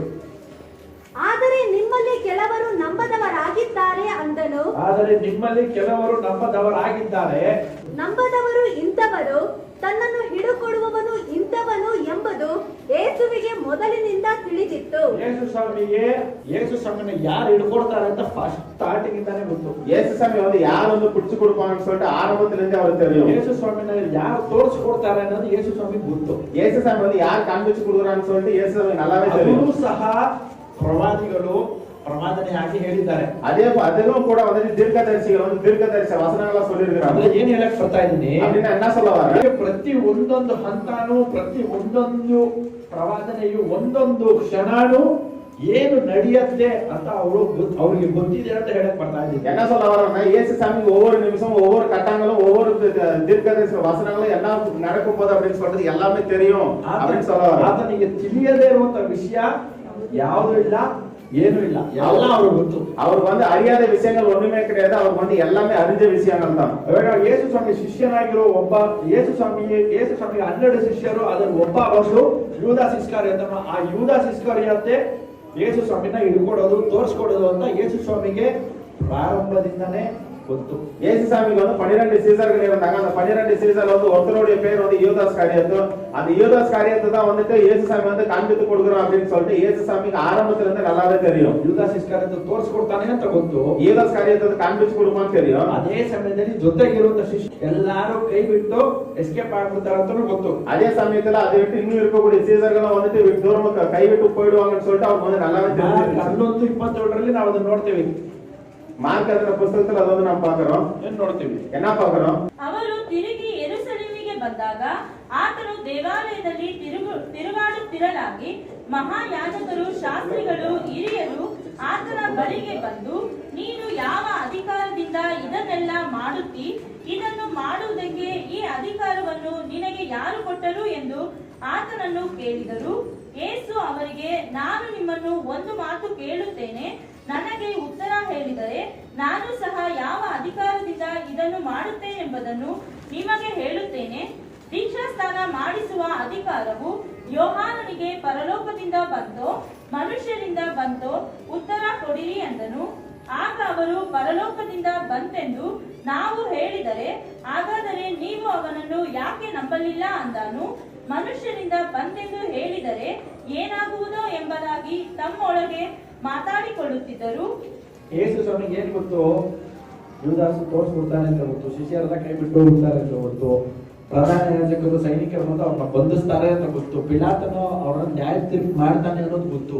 இயேசுசாமி வந்து என்ன தெரியும் அப்படின்னா ஈஸ்வரருக்கு வந்து நம்ம வந்து காட்டி கொடுப்போம் அப்படின்னு சொல்லி தெரியும். கூட இருக்கக்கூடிய சீசர்கள் வந்து நம்மளை விட்டு போயிடுவாங்க அப்படின்னு சொல்லி தெரியும். பிரதான ஆசாரியர்களை நம்ம வந்து பிடிப்பாங்கன்னு சொல்லுவோம். பிளாத் வந்து நியாய தீர்ப்பு அந்த இடத்துல வந்து நியாய தீர்ப்போம் அப்படின்னு சொல்லி ಅವ್ರು தெரிஞ்சிருச்சு. ಮಾರ್ಕ್ 10:33ರಲ್ಲಿ ಅವರು ಹೇಗೆ ಸಾಯ್ತಾರೆ, ಅವ್ರನ್ನ ಏನೆಲ್ಲ ಮಾಡ್ತಾರೆ, ಅವ್ರಿಗೆ ಹೇಗೆ ಅಪಹಾಸ್ಯ ಮಾಡ್ತಾರೆ, ಏನ್ ಮಾಡ್ತಾರೆ ಅಂದ್ರೆ ಯಾವ ಒಂದು ದಾರಿಯಲ್ಲಿ ನಡೆದು ಹೋಗ್ತಾರೆ ಅನ್ನೋದು ಅವ್ರಿಗೆ ಚೆನ್ನಾಗಿ ಗೊತ್ತು. அப்படியே அந்த மார்க் புத்தகத்துல வந்து இயேசுங்க நல்லா தெரியும். அவங்க வந்து எப்படி பிடிப்பாங்க, எப்படி வந்து கொலை செய்யப்படும், நடக்கக்கூடிய ஒவ்வொரு விஷயங்களும் மார்க்கமும் அவருக்கு நல்லா தெரிஞ்சிருந்துச்சு. ಆತನ ಮರಣದ ಬಗ್ಗೆನೂ ಗೊತ್ತು, ಆತನ ಪುನರುತ್ಥಾನದ ಬಗ್ಗೆನೂ ಸಹ ಆತನ ಅರಿವುಳ್ಳವನಾಗಿದ್ದಾನೆ. அவருடைய மரணத்தையும் கூட அவர் அறிந்திருந்தார், மறுபடியும் உயிரோடு எழுதுவார் ಅಂತ ಕೂಡ அவர் வந்து அறிந்திருந்தார். ನೋಡಿರಿ, ನಾವು ಯೆರೂಸಲೇಮಿಗೆ ಹೋಗುತ್ತಾ ಇದ್ದೇವೆ ಮತ್ತು ಮನುಷ್ಯ ಕುಮಾರನನ್ನು ಮಹಾಯಾಜಕರ ಮತ್ತು ಶಾಸ್ತ್ರಿಗಳ ಕೈಗೆ ಹಿಡುಕೊಡುವರು. ಅವರು ಅವನಿಗೆ ಮರಣ ದಂಡನೆಯನ್ನು ವಿಧಿಸಿ ಅವನನ್ನು ಅನ್ಯರ ಕೈಗೆ ಒಪ್ಪಿಸುವರು. ಇವರು ಅವನನ್ನು ಅಪಹಾಸ್ಯ ಮಾಡುವರು, ಅವನ ಮೇಲೆ ಉಗುಳುವರು, ಅವನನ್ನು ಕೊರಡೆಗಳಿಂದ ಹೊಡೆಯುವರು, ಕೊಂದು ಹಾಕುವರು. ಅವನು 3 ದಿನದ ಮೇಲೆ ಜೀವಿತನಾಗಿ ಎದ್ದು ಬರುವನು ಎಂದು ಹೇಳಿದನು. Hallelujah. Hallelujah. Hallelujah. Hallelujah. ಯೇಸು ಸ್ವಾಮಿಗೆ ಅವ್ರು ಬಂದು ಹಿಡಿತಾರೆ, ಹಿಡಿದು ಏನ್ ಮಾಡ್ತಾರೆ? இயேசுசாமி அவர் வந்து பிடிப்பாங்க, பிடிச்சு என்ன செய்வாங்க? So literally Jesus knew every single second of his life. அவர் இயேசுசாமி அவருடைய வாழ்க்கையில் நடக்கக்கூடிய ஒவ்வொரு நிமிஷத்தையும் அவர் வந்து எல்லாவற்றையும் தெரிஞ்சிருந்தார். ಕುತ್ಕೊಂಡಿರೋ ನಿಮಗೆ ಒಂದು ಪ್ರಶ್ನೆ ಕೇಳ್ತೀನಿ. உட்கார்ந்திருக்கக்கூடிய உங்களுக்கு ஒரு கேள்வி கேட்கிறேன். ನಿಮ್ ಬಗ್ಗೆ ಅವ್ರಿಗೆ ಗೊತ್ತಿಲ್ವಾ? உங்களை பத்தி அவருக்கு தெரியாதா? ನಿಮ್ ಜೀವನ ಏನು ಅಂತ ಅವ್ರಿಗೆ ಗೊತ್ತಿಲ್ವಾ? உங்களுடைய வாழ்க்கை என்னன்னு சொல்லி அவருக்கு தெரியாதா? ಅವರ ಅಪ್ಪಣೆ ಇಲ್ಲದೆ ಒಂದು ಕಾರ್ಯ ನಡೆಯುತ್ತಾ? அவருடைய ஆజ్ఞை இல்லாம எந்த ஒரு காரியம் நடக்குமா? Everything that happens in your life happens for a reason, and it happens only when God permits it to happen. உங்களுடைய வாழ்க்கையில் நடக்கக்கூடிய எல்லா விஷயங்களும் ஒரு காரணத்தினால தான் நடக்குது. அந்த ஒவ்வொரு விஷயங்கள் வந்து கர்த்தருடைய ஆజ్ఞையினால தான் அந்த எல்லா விஷயங்களும் நடக்குது. ಮತ್ತಾಯ ಬರೆದ ಸುವಾರ್ತೆ 20ನೇ ಅಧ್ಯಾಯ 19ನೇ ವಚನ. மத்தேயுவின் புத்தகம் 20வது அதிகாரம் 19வது ವಚನ. ಅವರು ಅವನಿಗೆ ಮರಣ ದಂಡನೆಯನ್ನು ವಿಧಿಸಿ ಅವನನ್ನು ಪರಿಹಾಸ್ಯ ಮಾಡುವುದಕ್ಕೂ, ಕೊರಡೆಗಳಿಂದ ಹೊಡೆಯುವುದಕ್ಕೂ, ಶಿಲುಬೆಗೆ ಹಾಕುವುದಕ್ಕೂ, ಅನ್ಯರ ಕೈಗೆ ಒಪ್ಪಿಸುವರು. ಸತ್ತು 3ನೆಯ ದಿನದಲ್ಲಿ ಜೀವಿತನಾಗಿ ಎಬ್ಬಿಸಲ್ಪಡುವನು ಎಂದು ಹೇಳಿದನು. ಯೇಸು ಸ್ವಾಮಿಗೆ ಗೊತ್ತು. ಯೋಹಾನ ಬರೆದ ಸುವಾರ್ತೆ 18ನೇ ಅಧ್ಯಾಯ 4ನೇ ವಚನ. ನಾನು ಜಾಸ್ತಿ ಮಾತಾಡೋದಿಲ್ಲ, ವಚನನೇ ಇವತ್ತು. யோவான் புத்தகம் 18வது அதிகாரம் 4வது வசனம். ಆಗ ಯೇಸು ತನ್ನ ಮೇಲೆ ಬರುವುದನ್ನೆಲ್ಲ ತಿಳಿದು ಹೊರಗೆ ಹೋಗಿ, ನೀವು ಯಾರನ್ನು ಹುಡುಕುತ್ತೀರಿ ಎಂದು ಅವರನ್ನು ಕೇಳಿದನು. ಯೋಹಾನ ಬರೆದ ಸುವಾರ್ತೆ 10:18. ನನ್ನ ಪ್ರಾಣವನ್ನು ಯಾರೂ ನನ್ನಿಂದ ತೆಗೆಯರು, ನನ್ನಷ್ಟಕ್ಕೆ ನಾನೇ ಅದನ್ನು ಕೊಡುತ್ತೇನೆ. ಅದನ್ನು ಕೊಡುವುದಕ್ಕೆ ನನಗೆ ಅಧಿಕಾರ ಉಂಟು, ಅದನ್ನು ತಿರುಗಿ ಪಡೆದುಕೊಳ್ಳುವುದಕ್ಕೆ ನನಗೆ ಅಧಿಕಾರ ಉಂಟು. ಈ ಅಪ್ಪಣೆಯನ್ನು ನನ್ನ ತಂದೆಯಿಂದ ಹೊಂದಿದ್ದೇನೆ ಅಂದನು. ಎಷ್ಟೋ ಸಲ ಯೇಸು ಸ್ವಾಮಿನ ಅರೆಸ್ಟ್ ಮಾಡಕ್ಕೆ ಪ್ರಯತ್ನ ಮಾಡ್ತಾರೆ, ಸಾಯಿಸಕ್ಕೆ ಪ್ರಯತ್ನ ಮಾಡ್ತಾರೆ, ಹಿಡಿಯಕ್ಕೆ ಪ್ರಯತ್ನ ಮಾಡ್ತಾರೆ ಅನ್ನೋ ವಚನ ನಾವು ನೋಡುತ್ತೀವಿ. ಎಷ್ಟೋ ಸಲ ಹಿಡಿಯಕ್ಕೆ ಪ್ರಯತ್ನ ಮಾಡ್ತಾರೆ ಅನ್ನೋದು ಅವ್ರಿಗೆ ಗೊತ್ತು. ಅದು ಗೊತ್ತು ಅನ್ನೋದನ್ನ ವಚನ ನಾವು ಓದಿದ್ವಿ. எத்தனை தடவை வந்து பிடிப்பாங்க அப்படின்னு சொல்லி அவர் வந்து நல்லா தெரிஞ்சு அந்த வசனத்தை வந்து நம்ம படிச்சிருக்கோம். ಆದ್ರೆ ಈಗ ನಾವು ಓದ್ತಾರಂತ ವಚನ ಅದಕ್ಕಿಂತ ಇದು ಮುಖ್ಯವಾದ ವಚನ. ஆனா இப்ப ನಾವು படிக்கக்கூடிய வசனம் வந்து அதுக்கு ನಮಗೆ மிக ಮುಖ್ಯமான ಅರ್ಥ ಮಾಡ್ಕೊಳ್ಳಿ. ಅರ್ಥ பண்ணிக்கோங்க. ಏನ್ ವಚನದಲ್ಲಿ ಏನು ದೇವರು ನಮ್ಮೊಂದಿಗೆ ಏನ್ ಮಾತಾಡ್ತಿದ್ದಾರೆ ಅಂತ ಆ ವಚನನ ನಾವು ಕರೆಕ್ಟ್ ಆಗಿ ಅರ್ಥ ಮಾಡ್ಕೊಂಡ್ರೆ ನಮ್ಮ ಜೀವನ ಬದಲಾಗುತ್ತೆ. இயேசுசாமி வந்து வசனத்தின் மூலம் என்ன பேசுறாங்க அப்படின்னு சொல்லி நம்ம வந்து சரியா வந்து ಅರ್ಥ பண்ணிங்கன்னா நம்மளோட வாழ்க்கை வந்து மாறும். ಗಮನಿಸ್ತಾ ಇದ್ದೀರಾ? ಯೇಸು ಸ್ವಾಮಿ ಹೇಳುವಂತ ಮಾತೇನು ಅಂತಂದ್ರೆ, இயேசுசாமி சொல்லக்கூடிய வார்த்தை என்ன அப்படின்னா, ನನ್ನ ಪ್ರಾಣವನ್ನ, என்னுடைய உயிரை, ನನ್ನ ಜೀವವನ್ನ என்னுடைய ஜீவனை ಯಾರು ನನ್ನಿಂದ ತೆಗೆಯೋದಕ್ಕೆ ಸಾಧ್ಯ ಇಲ್ಲ. ಕುತ್ಕೊಂಡ್ರೆ ಯಾರಾದ್ರೂ ನಾವು ಧೈರ್ಯ ಹೊಡೆಯಕ್ಕಾಗತ್ತಾ? என்னுடைய ஜீவனை என்னிடத்துல யாரும் எடுத்துக்க முடியாது அப்படின்னு சொல்லி ಯಾರು ನನ್ನ ಹತ್ರ ಇಂದ ನಮ್ಮ ಜೀವನ ಕಿತ್ಕೊಳ್ಳಕ್ ಆಗಲ್ಲ. யாரும் என்கிட்ட என்னோட ஜீவனை வந்து பிடிக்க முடியாது. ಹೇಳೋದಕ್ಕೆ ಆ ಧೈರ್ಯ ಇದೆಯಾ? சொல்றதுக்கு அந்த தைரியம் இருக்கா? ಧೈರ್ಯ ಇರ್ಬೋದು, தைரியம் இருக்கலாம், ಧೈರ್ಯಶಾಲಿಯಾಗಿ ಇರ್ಬೋದು. தைரியசாலி இருக்கலாம். ಬಾಂಬ್ ಸಿಡಿತು, சடனா வந்து ஒரு பாம்பு வந்து வெடிக்குது அப்படின்னு ಆಚೆ ಹೋದ್ರಿ, வெளியே போனீங்க, ಏನೋ ಒಂದು ಆಗ್ಬಿಡ್ತು, ஏதோ ஒன்று ஆச்சு, ಎಲ್ಲೋ ಯಾರೋ ಹೋಗ್ತಾರೆ, ಏನೋ ಎದುರು ನೋಡಿದ್ರೆ ಬಂದು ಆ ಪಕ್ಕದ ಆಯ್ತು. எங்க போயிருந்தீங்க, எதிர்பாராத ஏதோ ஒரு விபத்தாச்சு. ಅದು ಎದುರು ನೋಡದೆ ನಡೆಯುವಂತ ಒಂದು ಅಪಘಾತ, ಅಥವಾ ಯಾರೋ ಒಬ್ರು ಬೇಕು ಅಂತಾನೆ ಬಂದು ಮಾಡಬಹುದು. அது வந்து எதிர்பாராத நடக்கக்கூடிய ஒரு விபத்தா இருக்கலாம், இல்ல யாராச்சும் வேணும்னே செய்யக்கூடிய ஒரு விபத்தாவும் இருக்கலாம். ಆದ್ರೆ ಆನಾ ಮನುಷ್ಯನಾಗಿ ಈ ಭೂಲೋಕದಲ್ಲಿ ಹುಟ್ಟಿರುವಂತ ಯಾವ ಮನುಷ್ಯನು ನನ್ನ ಜೀವವನ್ನ ಯಾರು ನನ್ನಿಂದ ತೆಗೆಯಕ್ಕೆ ಆಗೋದಿಲ್ಲ ಅಂತ ಹೇಳೋದಕ್ಕೆ ಯೇಸು ಸ್ವಾಮಿ ಒಬ್ಬರನ್ನು ಬಿಟ್ಟರೆ ಬೇರೆ ಯಾರಿಂದನೂ ಸಾಧ್ಯ ಇಲ್ಲ. மனுஷனா பிறந்த ஒவ்வொரு மனுஷனும் வந்து என்னோட ஜீவனை வந்து யாராலும் எடுத்துக்கொள்ள முடியாது அப்படின்னு சொல்றதுக்கு ஆகாது. அது வந்து இயேசு சாமி நான் மட்டும் சொல்ல முடியும். No one on this earth who is born as a man or a woman can tell that no one can take my life away from me. இந்த உலகத்துல பிறந்த ஒவ்வொரு மனுஷனும் வந்துட்டு என்னோட ஜீவனை வந்து என்னோட ஆட்கள் எடுத்துக்கொள்ள முடியாதுன்னு சொல்லவே முடியாது. Except Jesus Christ. இயேசு சாமி ஒருத்தரை தவிர. Hallelujah. Hallelujah. Hallelujah. Hallelujah. ಜೀವನೂ ಸಹ ಅವರಿಂದ ಯಾರು ತೆಗೆಯಕ್ಕೆ ಆಗಲ್ಲ. ஜீவனும் கூட அவர் இடத்துல வந்து யாரும் எடுத்துக்கொள்ள முடியாது. ನಿಮಗೆ ಏನು ಅನಿಸ್ತಾ ಇದೆ ಗೊತ್ತಿಲ್ಲ. உங்களுக்கு வந்து என்ன தெரிஞ்சு வருதுன்னு சொல்லி தெரியும். ಬರ್ತಾ ಇದೆ. எனக்கு வந்துட்டு முடியாத வந்துட்டு விபத்து நிக்குது. ಎಲ್ಲ ವಚನಗಳು ಶಕ್ತಿ ತುಂಬಿರೋ ವಚನನೇ. வேதாகமத்தில் இருக்கக்கூடிய எல்லா வசனங்களும் வந்து சக்தி நிறைந்த ಆದ್ರೆ வசனம். ಈ ವಚನ ಭಯಂಕರವಾದ ಶಕ್ತಿ ತುಂಬಿರೋ ವಚನ. ஆனா இந்த வசனம் வந்து பயங்கரமா சக்தி நிறைந்த வசனம். ಯೇಸು ಸ್ವಾಮಿ ಏನ್ ಹೇಳ್ತಾರೆ, ನನ್ನ ಜೀವವನ್ನ ನನ್ನಿಂದ ಯಾರು ತೆಗೆಯೋದಕ್ಕೆ ಆಗೋದಿಲ್ಲ. ஏன்னா இயேசு என்ன சொல்றாரு அப்படின்னா என்னோட ஜீவனை யாராலும் வந்து எடுத்துக்க முடியாது. ಅರ್ಥ ಮಾಡ್ಕೋಬೇಕು ನೀವು. ಅರ್ಥ பண்ணிಕೊಳ್ಳಿ. ಅರ್ಥ பண்ணிக்கோங்க. ಅರ್ಥ ಆಗಿನಂದು ಅರ್ಥ ಮಾಡ್ಕೊಳ್ಳೋದಕ್ಕೆ ಪ್ರಯತ್ನ ಪಡಿ. ಅರ್ಥ ஆவலனால ಅರ್ಥ பண்ணிக்கிறதுக்கு முயற்சி பண்ணுங்க. ನನ್ನಿಂದ ಯಾರು ತೆಗೆದುಕೊಳ್ಳಕ್ ಆಗೋದಿಲ್ಲ. எந்த வந்து யாராலும் எடுத்துக்கொள்ள முடியாது. ನನ್ನ ಪ್ರಾಣವನ್ನ ನಾನೇ ತೆಗೆದು ಕೊಡ್ತಾ ಇದ್ದೀನಿ. என்னோட ಜೀವನ ನಾನೇ வந்து எடுத்து கொடுக்கிறேன். ಪ್ರಪಂಚದಲ್ಲಿ ಪ್ರೀತಿ ಪ್ರೇಮ ಎಲ್ಲ ಕೇಳಿದೀವಿ. இந்த உலகத்துல வந்து அன்பு என்னென்னோ சொல்லி பார்த்திருக்கிறோம். ಮತ್ತೆ ವಿಶ್ವಾಸ, ಏನೋ ವಾತ್ಸಲ್ಯ, ಅಕ್ಕರೆ ಏನೇನೋ ಎಲ್ಲ ಕೇಳಿದೀವಿ. ವಿಶ್ವಾಸ ಅಕ್ಕರೆ சொல்லி என்னென்னோ பார்த்திருக்கிறோம். ಆದ್ರೆ ಇದ್ರ ಮುಂದೆ ಅದು ಯಾವುದು ನಿಲ್ಲೋದಕ್ಕೆ ಸಾಧ್ಯ ಇಲ್ಲ. ஆனா இந்த வசனத்துக்கு முன்னாடி அது வந்து எதுவும் வந்து நிக்கிறதுக்கு வந்து முடியாது. ಕಾರಣ ಏನು ಅಂದ್ರೆ ನಾನು ಹಾಕೊಂಡ್ರೆ ಬಟ್ಟೆ ಬೇಕಾದ್ರೆ ನಾನು ಬಿಚ್ಕೊಡ್ಬೋದು. ஏன்னா காரணம் என்னன்னா போட்டுக்க ஒரு துணி வந்து கட்டி ಕಣ್ಣು ಬೇಕಾದ್ರೆ ನಾನು ಕಿತ್ಕೊಡ್ಬೋದು. என்னோட கண்ணை என்ன பிடிக்க கொடுக்கலாம். ನನ್ನ ಜೀವನ ನಿನ್ ಕೊಡಕ್ಕಾಗತ್ತಾ? என்னோட ஜீவனை கொடுக்க முடியுமா? ಯಾರ ಕೊಡ್ತಾರಾ? யாராச்சும் கொடுப்பாங்களா? ಯಾರ ನೀವು ಕೊಡ್ತೀರಾ? இங்க இருக்கோ நீங்க யாருக்காச்சும் ಕೊಡಕ್ಕೆ ಸಾಧ್ಯನಾ? கொடுக்க முடியுமா? ಕೊಡಕ್ ಆಗದೆ ಇರುವಂತದನ್ನ, ಯಾರು ಮಾಡದೇ ಇರುವಂತದನ್ನ, ಆ ಪ್ರೀತಿಯನ್ನೇ ಯೇಸು ಸ್ವಾಮಿ ಸಂಜಾರ ದೇವರು ನನ್ನ ಮೇಲೆ ನಿಮ್ಮ ಮೇಲೆ ತೋರಿಸಿರುವಂತ அந்த கொடுக்க முடியாத அந்த ஜீவனும் அன்பையும் யாராலும் கொடுக்க முடியாதா? இயேசு வந்து அந்த ஜீவனும் அன்பையும் வந்து நம்மளோட ಕಾಣ್ಬಿಟ್ಟಿರ್ತಾರೆ. ಯಾವುದಕ್ಕೂ ನಾವು ಆತನ ಪ್ರೀತಿಯನ್ನ ನಾವು ಯಾವುದಕ್ಕೂ ಹೋಲಿಕೆ ಮಾಡಿ ತೋರಿಸೋದಕ್ಕೆ ಸಾಧ್ಯನೇ ಇಲ್ಲ. அவருடைய அன்பையும் நேசத்தை வந்து எதுக்கும் வந்து ஒப்பிட்டு சொல்லவே முடியாது. ಅದ್ರಲ್ಲಿ ಇನ್ನೊಂದು ಅದು ಮುಖ್ಯವಾಗಿ ಪಾಯಿಂಟ್ ಯೇಸು ಸ್ವಾಮಿ ಹೇಳ್ತಾರೆ. அது வந்து முக்கியமான பாயிண்ட் இயேசு என்ன சொல்றாரு? ಪ್ರಾಣ ಬಿಡಕ್ಕೂ ನನಗೆ ಶಕ್ತಿ ಇದೆ, ಅಧಿಕಾರ ಇದೆ. என்னோட ஜீவனை விடுறதுக்கு எனக்கு சக்தி இருக்கு, அதிகாரம் இருக்கு.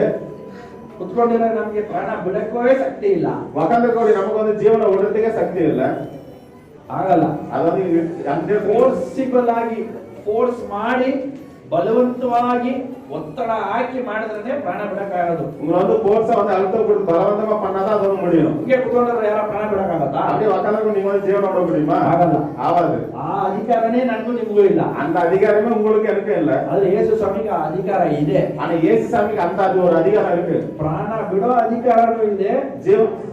ಹೋಗಿರೋ ಪ್ರಾಣನ ವಾಪಸ್ ತೆಗೆದುಕೊಳ್ಳೋದಕ್ಕೂ ಆತನು ಸರ್ವಶಕ್ತನಾದ ದೇವರು. ಜೀವನ வந்து எடுத்துக்க அவருக்கு அதிகாரம் இருக்கு. போன ஜீவனை வந்து மறுபடியும் எடுத்துக்கொள்வதற்கு சர்வ தேவனா இருக்கிறார். ஹalleluya ஹalleluya ஹalleluya ஹalleluya. ತಪ್ಪಲೆ ತಟ್ಟೋದಕ್ಕಿಂತ ಓದಿ ವಚನನ ಹೃದಯದಲ್ಲಿ ಇಟ್ಕೊಂಡು ಅದರಿಂದ ನಡೆಯೋದು ಶ್ರೇಷ್ಠ. கைகளை தட்டுறதுக்குன்னா வசனத்தை படிச்சு அது வந்து மனுஷನ இருதயத்தை வச்சு ಅದன்படி நடக்கிறது ಶ್ರೇಷ್ಠமானது. ಅರ್ಥ ಮಾಡ್ಕೊಳ್ಳಿ. ಅರ್ಥ பண்ணிக்கோங்க. ಪ್ರಪಂಚದಲ್ಲಿ ಜಗತ್ತಲ್ಲಿ ಪ್ರಾಣ ಕೊಡೋದಕ್ಕೂ ಪ್ರಾಣ ತೆಗೆಯೋದಕ್ಕೂ ಅಧಿಕಾರ ಒಬ್ಬರಿಗೆ ಇದೆ ಅಂದ್ರೆ ಯೇಸು ಸ್ವಾಮಿ ಒಬ್ಬರಿಗೆ ಮಾತ್ರ. நல்லா அர்த்தம் பண்ணிக்கோங்க. உலகத்துல வந்து ஜீவனை வந்து கொடுக்கிறதுக்கு ஜீவனை வந்து எடுக்கிறதுக்கு அதிகாரம் இருக்கு அப்படின்னா அது வந்து இயேசு சாமிக்கு மட்டும்தான். ಇವಾಗ ಅದಕ್ಕೆ ಅಪ್ಪಣೆ ಕೊಟ್ಟಿರೋದು ಯಾರು? இப்போ அது வந்து ஆజ్ఞை கொடுத்திருக்கிறது ಯಾರು? ಅಪ್ಪಣೆ ಕೊಟ್ಟಿರೋದು ಯಾರು? ಪರ್ಮಿಷನ್ ಕೊಟ್ಟಿರೋದು ಯಾರು? அதுக்கு வந்து பர்மிஷன் கொடுத்தது யாரு? ತಂದೆಯಾದ ದೇವರು ಪರ್ಮಿಷನ್ ಕೊಟ್ಟಿದ್ದಾರೆ. ತಂದೆಯಾದ ದೇವರು வந்து அதுக்கு வந்து பர்மிஷன் கொடுத்திருக்கிறார். ತಂದೆಯಾದ ದೇವರ ಪರ್ಮಿಷನ್ ಕೊಟ್ಟಿದ್ದಾರೆ, ಅಧಿಕಾರ ಕೊಟ್ಟಿದ್ದಾರೆ. ಅದರಿಂದಾನೇ ಯೇಸು ಸ್ವಾಮಿನ ಯಾರು ಹೋಗಿ ಸಾಯಿಸಿಲ್ಲ. ವಾಲಂಟಿಯರ್ ಆಗಿ ಅವ್ರ ಪ್ರಾಣ ನಿಮಗೋಸ್ಕರ ಕೊಟ್ಟಿದ್ದಾರೆ. இயேசு சாமி ತಂದೆಯಾದ தேவன் வந்து பர்மிஷன் கொடுத்ததுனால அதிகாரம் கொடுத்ததுனால தான் இயேசு சாமி வந்து யாரும் கை போட முடியல. இயேசு சாமி தன்னை தானே அவரே அவரோட ஜீவனை வந்து கொடுத்தார். ಎಷ್ಟು ಜನ ಭಿಕ್ಷೆ ಹಾಕಿದ್ದೀರಾ? எத்தனை பேர் வந்து பிச்சை போட்டுருக்கீங்க? ಹಾಕಿದ್ದೀರಾ? போட்டுருக்கீங்களா? ಹಾಕಿದ್ದೀರಿ. ಹೆಂಗ್ ಭಿಕ್ಷೆ ಹೆಂಗ್ ಹಾಕ್ತೀರಾ? பிச்சை வந்து எப்படி போடுவீங்க? ಯಾರಾದ್ರೂ ಹಿಂಗ್ ಹಾಕ್ತೀರಾ? யாரும் இப்படி போடுவீங்களா? யாராச்சும் அப்படி போடுவீங்களா? அந்த மாதிரி கழுத்துக்கு யாரும் கழட்டி போடுவீங்களா? காதுக்கு இருக்கிற கழட்டி போடுவீங்களா? ಹಾಕ್ತೀರಾ? போடுவீங்க. ದೊಡ್ಡ ದೊಡ್ಡ ನೋಟ್ ಇರುತ್ತೆ, பெரிய பெரிய நோட் இருக்கும். ಪಿಂಕ್ ಕಲರ್ ನೋಟ್ ಇರುತ್ತೆ, பிங்க் கலர் நோட் இருக்கும். ಗ್ರೀನ್ ಕಲರ್ ನೋಟ್ ಇರುತ್ತೆ, கிரீன் கலர் நோட் இருக்கும். ಆರೆಂಜ್ ಕಲರ್ ನೋಟ್ ಇರುತ್ತೆ, ஆரஞ்சு கலர் நோட் இருக்கும். ಪರ್ಪಲ್ ಕಲರ್ ನೋಟ್ ಇರುತ್ತೆ, பர்பிள் கலர் நோட் இருக்கும். ಆಮೇಲೆ ಎಷ್ಟು ಕಲರ್ அது அந்த கலர் ಬ್ಲೂ ಕಲರ್ ನೋಟ್ ಇರುತ್ತೆ, ப்ளூ கலர் நோட் இருக்கும். ಬ್ರೌನ್ ಕಲರ್ ನೋಟಿರುತ್ತೆ. ಬ್ರೌನ್ ಕಲರ್ ನೋಟೇ இருக்கும். ಇದಕ್ಕೆ ಯಾವುದಕ್ಕೂ ಕೈ ಬರಲ್ಲ. ಇದು ಎದಕ್ಕೆ ಮತ್ತೆ ಕೈ ಬರಲ್ಲ. ಯಾವ್ದು ಕೈ ಬರುತ್ತೆ? ಕೈ ಬರಲ್ಲ. ಯಾವ್ದು ಸಿಕ್ಕಾಪಟ್ಟೆ ಭಾರ ಇದೆಯಲ್ಲ, எது வந்து அதிகமா வெயிட் இருக்கு இல்லையா, ಹೆವಿ ವೆಯ್ಟ್, எது வந்து அதிக பாரமாக இருக்குது, நீங்க முற்படுறாங்க பாரமாக இப்படி பிடிச்சா அப்படியே ரொம்ப பாரமா இருக்கணும், ಅದು ತಗೊಂಡು அதை எடுத்து போட்டு. ಯೇಸು ಸ್ವಾಮಿ ನನಗೂ ನೀವು ಪ್ರಾಣವನ್ನ ಬಿಟ್ಟಾಗ ಚಿಲ್ಲರೆ ಕಾಸು ಎಷ್ಟಾಗ್ಲಿಕ್ಕಿಲ್ಲ, ಫುಲ್ಲು ಕಡಿಮೆ ಸಾಕು. இயேசு சாமி எனக்கும் முழுவதும் ஜீவனை விடும்போது சில்லறை காசு மாதிரி எடுத்துக்கொள்ளாரு, முழுவதும் வந்து ஜீவனை. God gave you his life, yet he did not give his life like how you throw some change to a beggar. That's not how he did.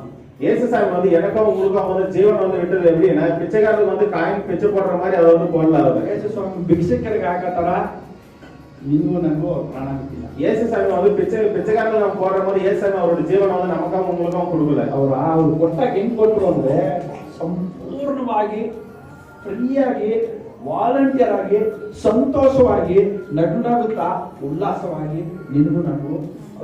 இயேசு சாமி அவரோட ஜீவனை விடும்போது சம்பூர்ணமா முழுவதுமா அவர் வந்து ஒப்பு கொடுத்த சந்தோஷத்தோட சமாதானத்தோட குசி குசியா வந்து சிரிச்சுக்கிட்ட வந்து அவரோட ஜீவனை முழுசா கொடுத்தாரு. ಆಫ್ಟರ್ ಆಲ್ ಭಿಕ್ಷೆ ಹಾಕೋನಿಗೆ ನಾವು ಯೋಚನೆ ಮಾಡಿ ಲೆಕ್ಕ ಮಾಡಿ ಯಾವ್ದು ಕಾಯಿನ್ ಇದೆಯೋ ತಗೊಂಡು ಸಾಕ್ತೀವಿ. குறைஞ்சபட்சம் பிச்சைக்காரன் வந்து பிச்சை போடும் போது நான் வந்து தேடி கண்டுபிடிச்சு அதை ಯಾಕೆ ನಾವು ಆ ಥರ ಹಾಕ್ತೀವಿ? ஏன் அந்த மாதிரி போடுறோம்? ವ್ಯಾಲ್ಯೂ ಇಲ್ಲ ನಮ್ಗೆ, அவன் வந்து மதிப்பே இல்ல. ಯಾಕೆ ಅವ್ನಿಗೆ ಹಾಕ್ತೀವಿ? ஏன் அவன் போடுறான்? ಅವನಿಂದ ನಮ್ಗೇನು ಉಪಯೋಗ ಇಲ್ಲ, அவனால எனக்கு வந்து எந்த ஒரு ಯಾಕೆ உபயோகம் ಆ ಥರ இல்லை. ಹಾಕ್ತೀವಿ? ஏன் அந்த மாதிரி போடுறான்? ಎಲ್ಲರಿಂದ ರಿಜೆಕ್ಟ್ ಆಗಿರೋನು, அவன் வந்து எல்லாராலும் தள்ளப்பட்டவன். ಯಾಕೆ ಅವ್ನು ಅಲ್ಕೊಂಡವನೆ? ஏன் அவன் ಎಲ್ಲಾರು ಕೈ ಬಿಟ್ಬಿಟ್ಟವ್ರೆ, எல்லாரும் கைவிட்டாங்க. ಅವನು ಏನಕ್ಕೆ ಹಂಗವನೆ? அவன் ஏன் அப்படி இருக்கிறான்? ನೋಡಕ್ಕೆ ಅವನಿಗೆ ಸೌಂದರ್ಯ ಇಲ್ಲ, ಲಕ್ಷಣ ಇಲ್ಲ, ಒಳ್ಳೆ ವಿದ್ಯಾಭ್ಯಾಸ ಇಲ್ಲ, ಗುಣಲಕ್ಷಣ ಇಲ್ಲ, ನೋಡಕ್ಕೆ ಹೆಂಗೆಂಗೋ ಅವನೇ. அவன் வந்து பார்க்க சௌந்தரியம் இல்ல, கல்வி இல்ல, அவன் வந்து பார்க்கறதுக்கு வந்து எதுவுமே இல்ல. ನೋಡಿದ್ರೆ ಯಾರು ಇಷ್ಟಪಡೋ ತರ ಇದೆಯಾ? அவனை பார்த்து யாரும் இஷ்டப்படுற மாதிரி இருக்கா? ரொம்ப அசிங்கமா இருக்கிறான். ಅದಕ್ಕೆ ನಾವೇನ್ ಮಾಡ್ತೀವಿ? ತೆಗೆದು ಬಿಸಾಕ್ತೀವಿ. அதனால நம்ம வந்து என்ன பண்ணி எடுத்து ನನ್ನಿಂದ ಪರಿಸ್ಥಿತಿ ಅದಕ್ಕಿಂತ ಅಘೋರವಾದ ಪರಿಸ್ಥಿತಿ ಆಗಿದ್ರು ಸಹ ಯೇಸು ಸ್ವಾಮಿ ಏನ್ ಮಾಡ್ತಾರೆ? ತನ್ನ ಜೀವವುಳ್ಳ ಆ ಬೆಲೆ ಬಾಳತಕ್ಕಂತ ಜೀವವನ್ನ ನನ್ನಗಾಗಿ ನಿನಗಾಗಿ ಅವ್ರ ಜೀವವನ್ನು ಕೊಟ್ಟಿದ್ದಾರೆ. ஆனால் நம்மளுடைய வாழ்க்கை அந்த பிச்சைக்காரனோட கேவலமா அசிங்கமா இருந்தாலும் கூட விலை மதிக்க முடியாத அவருடைய ரத்தத்தை வந்து எனக்காகவும் உமக்காகவும் அவர் வந்து செஞ்சிருக்கிறார். We are no greater than that beggar for Jesus to give his life. We are worse than the beggar.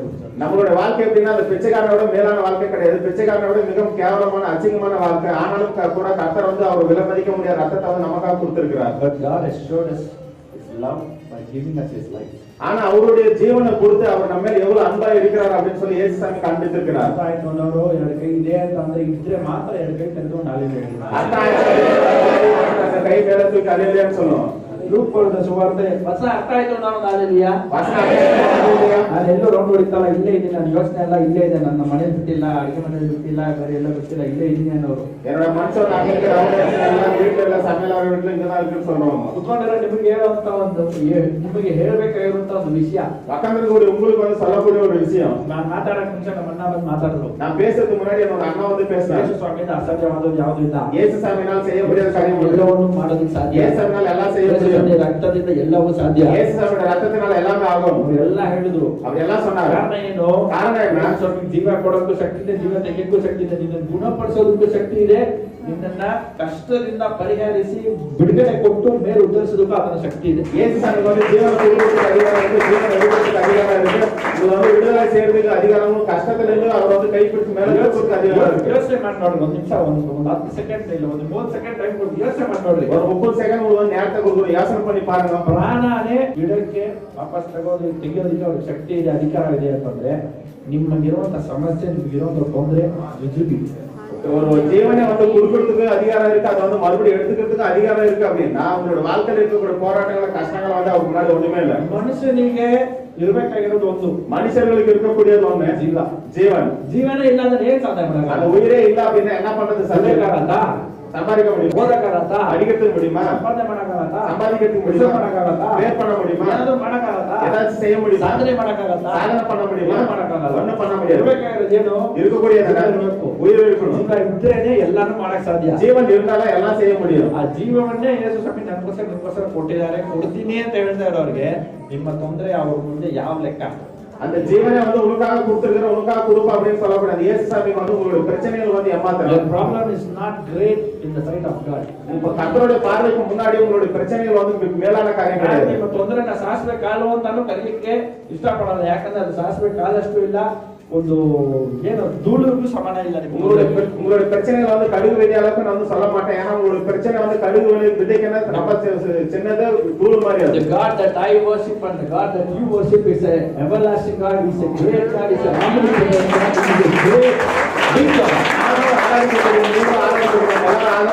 தேவன் வந்து மிகப்பெரிய தேவன், சர்வ வல்லமுள்ள தேவனா இருக்கிறார். ಆದ್ದರಿಂದ ಅಸಾಧ್ಯವಾದದ್ದು ಯಾವುದೂ ಇಲ್ಲ. அவரால் வந்து செய்யக்கூட முடியாத காரியங்கள் ஒன்றுமில்லை.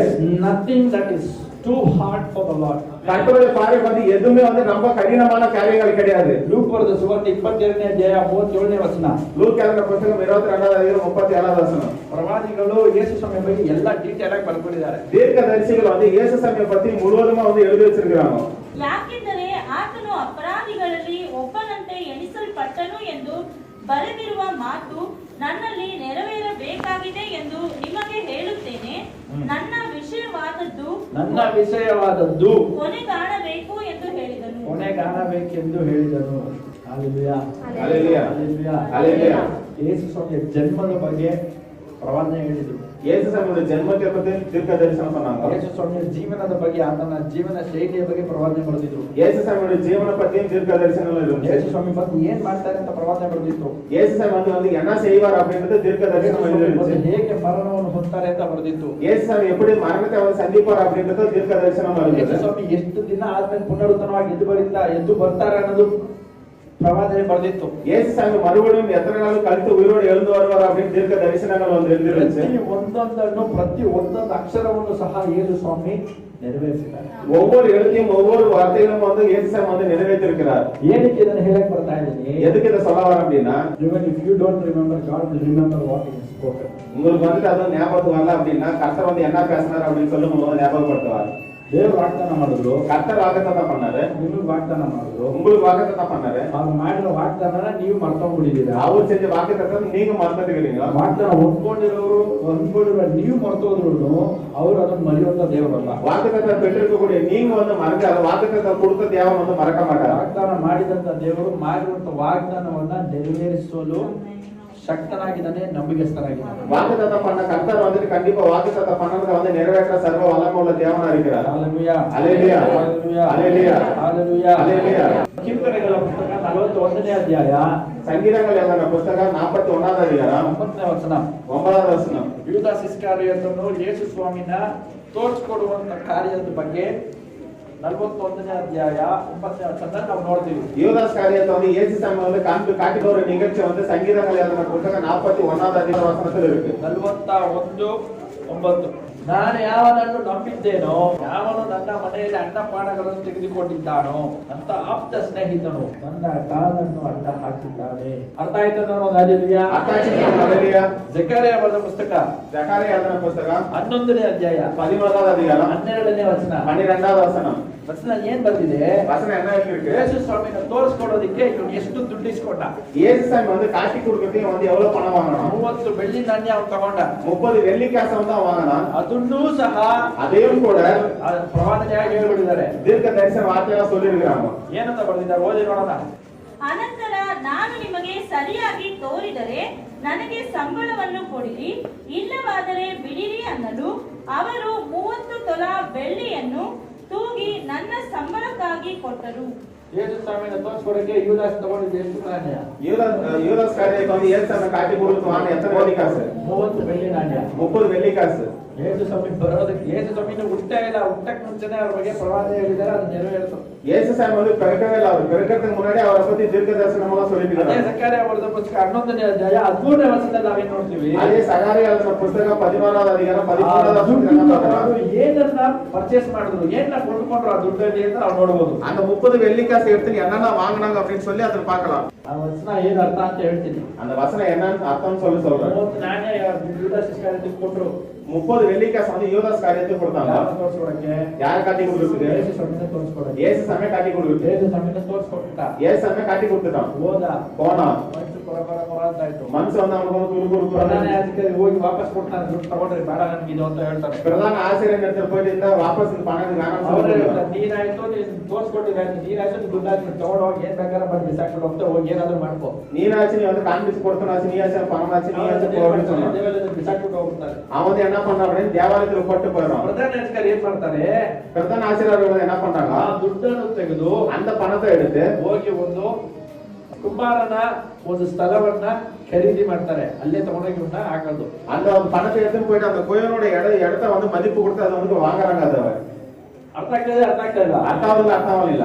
ಎಷ್ಟು ನಾಣ್ಯ ಕೊಡ್ತಾರೆ, ಆ ನಾಣ್ಯ ತಗೊಂಡು ಏನ್ ಕೊಂಡ್ಕೊಂತಾರೆ ಅನ್ನೋದನ್ನು ಸಹ பிரவாதனையாகி பிரவாதனை புஸ்தகத்தில் ಬಂದಿದೆ. எவ்வளவு பணத்துக்காக என்னத்தை வந்து வாங்குறாங்க அப்படின்னு சொல்லிட்டு தீர்க்கதரிசிகள் மூலம் இந்த புத்தகத்தில் அதே சகாரியா ಬರೆದ ಪುಸ್ತಕ 13ನೇ ಅಧ್ಯಾಯದಲ್ಲಿ, ಅದೇ ಸகாரியா எழுதின புத்தகம் 13வது அதிகாரத்துல 7ನೇ ವಚನದಲ್ಲಿ ನಾವೇನ್ ನೋಡ್ತೀವಿ, 7வது ವಚನத்துல வந்து என்ன பார்க்கறோம்னா, ಶಿಷ್ಯರು ಎಲ್ಲರೂ ಅವರನ್ನು ಕೈಬಿಟ್ಟು ಓಡೋಗೋದು ನಾವು ನೋಡ್ತೀವಿ. ಅದು ಸೀಸರ್ಗಳು வந்து ಕೈಬಿಟ್ಟು ಓಡಿ போறது, அவர் வந்து தூரம் விட்டு ஓடி போறதெல்லாம் பார்க்கறோம். 13ನೇ ಅಧ್ಯಾಯ 7ನೇ ವಚನ, ಸೇನಾಧೀಶ್ವರ ಯೆಹೋವನು ಇಂತೆನ್ನುತ್ತಾನೆ, ಖಡ್ಗವೇ, ನಾನು ನೇಮಿಸಿದ ಕುರುಬನು ನನ್ನ ಸಂಗಡಿಗನು ಆಗಿರುವವನಿಗೆ ವಿರುದ್ಧವಾಗಿ ಎಚ್ಚರಗೊಳ್ಳು. ಕುರುಬನನ್ನು ಹೊಡೆ, ಕುರಿಗಳು ಚದುರಿ ಹೋಗುವವು, ಮರಿಗಳು ಮೇಲು ಕೈ ಮಾಡಬೇಕೆಂದಿದ್ದೆ. ಅರ್ಥ ಆಯ್ತಾ? யோவான் புத்தகம் ஓதுறது ನಿಮಗೆ ಅರ್ಥ ಆಗುತ್ತೆ. யோவான் புத்தகத்தை நீங்க படிச்சீங்க அப்படினு சொன்னா தெரியும்.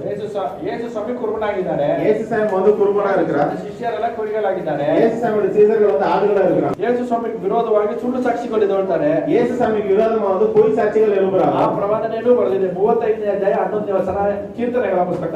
ಸಂಗೀತಗಳ ಎಲ್ಲರ ಪುಸ್ತಕ 35ನೇ ಅಧ್ಯಾಯ 11ನೇ ವಚನದಿಂದ எழுதிருக்கு. ಫಾಸ್ಟ್ ಆಗಿ ಓದಿ, ಒಂದು ಇಂಪಾರ್ಟೆಂಟ್ ಪಾಯಿಂಟ್ ಮಾತಾಡಬೇಕು. 35:11 ನ್ಯಾಯ ವಿರುದ್ಧ ಸಾಕ್ಷಿಗಳು ನನಗೆ ವಿರೋಧವಾಗಿ ಎದ್ದಿದ್ದಾರೆ, ನಾನರಿಯದ ಸಂಗತಿಗಳ ವಿಷಯದಲ್ಲಿ ನನ್ನನ್ನು ವಿಚಾರಿಸುತ್ತಾರೆ. ಯೆಶಾಯ ಬರೆದ ಪುಸ್ತಕ 53ನೇ ಅಧ್ಯಾಯ 7ನೇ ವಚನ. ಅವನು ಬಾಧೆಗೆ ಒಳಗಾಗಿ ತನ್ನನ್ನು ತಗ್ಗಿಸಿಕೊಂಡನು, ಬಾಯಿ ತೆರೆಯಲಿಲ್ಲ, ಮಧ್ಯಸ್ಥಾನಕ್ಕೆ ಒಯ್ಯಲ್ಪಡುವ ಕುರಿಯಂತೆಯೂ ಉಣ್ಣೆ ಕತ್ತರಿಸುವವರ ಮುಂದೆ ಮೌನವಾಗಿರುವ ಕುರಿಯ ಹಾಗೂ ಇದ್ದನು, ಬಾಯಿ ತೆರೆಯಲೇ ಇಲ್ಲ. ಕುರಿ ಬಂದು ಕಸ ಕಿತ್ಕೊಂಡಾಗ ಬಾಯಿ ತೆಗೆಯತಾ? ஒரு ஆட்டுக்குட்டியை வந்து வெட்டற இடத்துக்கு கொண்டு போனா அது வாய் திறக்குமா? ಬಾಯಿ ತೆಗೆಯತಾ? ಬಾಯಿ ತೆರಕமா? ಬಾಯಿ ತೆಗೆಯಲ್ಲ. ಬಾಯಿ ತೆರಕಾது. ಅಂದ್ರೆ ಯೇಸು ಸ್ವಾಮಿ ಬಾಯಿ ತೆಗೆದೇ ಇಲ್ಲ, ತೆಗೆಯೋದಿಲ್ಲ ಅನ್ನೋದನ್ನು ಸಹ ಪ್ರವಾದನೆಯ ಪುಸ್ತಕದಲ್ಲಿ ಆತನ ಬಗ್ಗೆ ಬರೆದಿದ್ದಾರೆ. அதே போல தான் வந்து இயேசு ಸ್ವಾಮಿ வந்து வாய் திறக்க மாட்டார், திறக்கவும் மாட்டார் அப்படி சொல்லிட்டு ಚಾಕಿಂದ ಹೊಡಿತಾರೆ ಅನ್ನೋ ಪ್ರವಾದನೆಯೂ ಬರೆದಿದೆ. 50ನೇ ಅಧ್ಯಾಯ 6ನೇ ವಚನ ಯೆಶಾಯ ಬರೆದ ಪುಸ್ತಕ. ಯೆಶಾಯ ಬರೆದ ಪುಸ್ತಕ 50வது அதிகாரம் 6வது வசனத்துல வந்து இயேசு ಸ್ವಾಮಿ வந்து வாரிகளினால் அடிப்பாங்க அப்படின்னு சொல்லி எழுதிருக்கு. Chapter 50:6 ಹೊಡೆಯುವವರಿಗೆ ಬೆನ್ನು ಕೊಟ್ಟು, ಹೊಡೆಯುವವರಿಗೆ ಬೆನ್ನನ್ನು ಕೊಟ್ಟು, ಕೂದಲು ಕೀಳುವವರಿಗೆ ಗಡ್ಡವನ್ನು ಒಡ್ಡಿದನು, ಉಗುಳಿಸಿಕೊಳ್ಳುವ ಅವವನ್ನು ಮರೆ ಮಾಡಲಿಲ್ಲ. ನನ್ನ ಮುಖವನ್ನು ಮರೆ ಮಾಡಿಲ್ಲ ಅಂದ್ರೆ ಅವರು ಓಡಿತಾರೆ, ಗಾಡಿ ಇಟ್ಕೊಂಡು ಹಿಡಿತಾರೆ, ಎಲ್ಲ ಹಿಂಸೆ ಮಾಡ್ತಾರೆ ಅನ್ನೋದನ್ನು ಬರೆದಿದೆ. அவரை வந்துட்டு வாரினால் முதுகுக்கு வந்து அடிப்பாங்க, அவர் தாடி முடிய பிடிச்சு விடுவாங்க அப்படின்றது கூட வந்து தீர்க்க தரிசனமா வேதாகமத்துல வந்து எழுதியிருக்கு. ಅದೇ ಯೆಶಾಯ ಬರೆದ ಪುಸ್ತಕ 58ನೇ ಅಧ್ಯಾಯ 14ನೇ ವಚನ.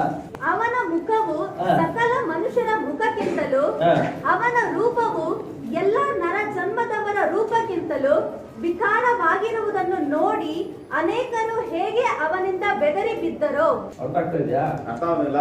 ಏನಕ್ಕೆ ವಚನ ಓದಿಸ್ತಾ ಇದ್ದೀನಿ ಅಂದ್ರೆ, எதுக்கு வந்து வசனத்தை வந்து படிக்க சொல்றேன் அப்படின்னா, ಯೇಸು ಸ್ವಾಮಿ ಬಗ್ಗೆ ಏನೆಲ್ಲ ಬರೆದಿದೆ, இயேசு ಸ್ವಾமி பத்தி என்னெல்லாம் எழுதிருக்கு, ಬರೆದಿರೋ ಅಷ್ಟು ನೆರವೇರಿದೆ.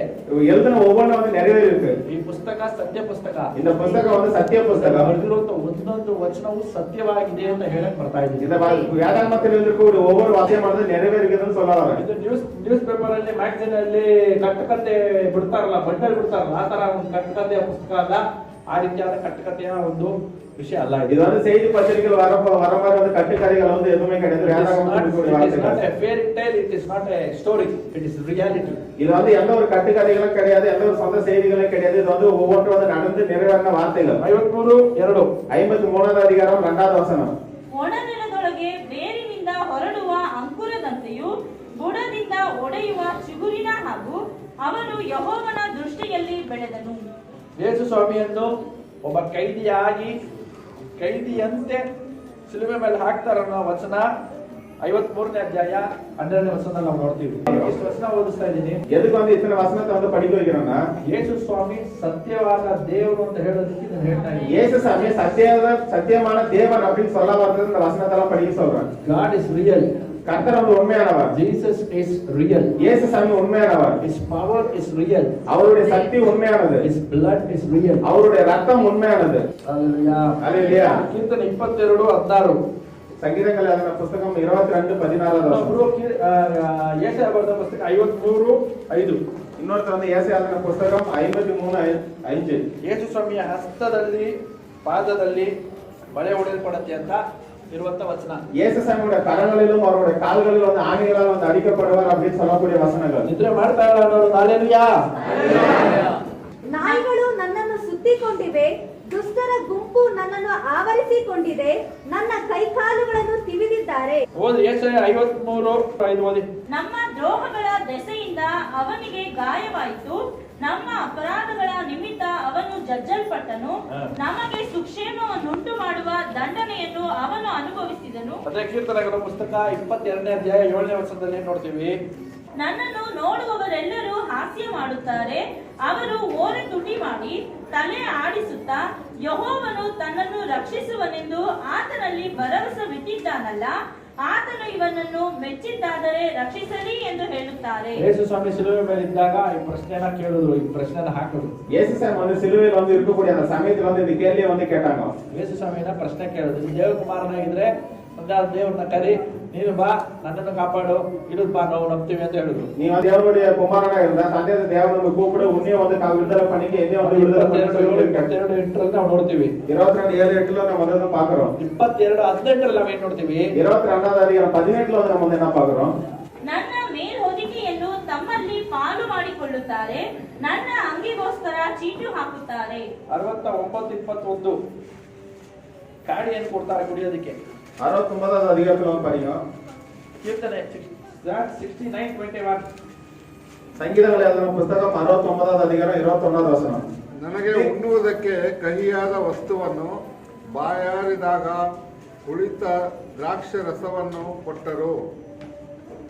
ಆಮೋಸ್ ಬರೆದ ಪುಸ್ತಕ 8ನೇ ಅಧ್ಯಾಯ 9ನೇ ವಚನ.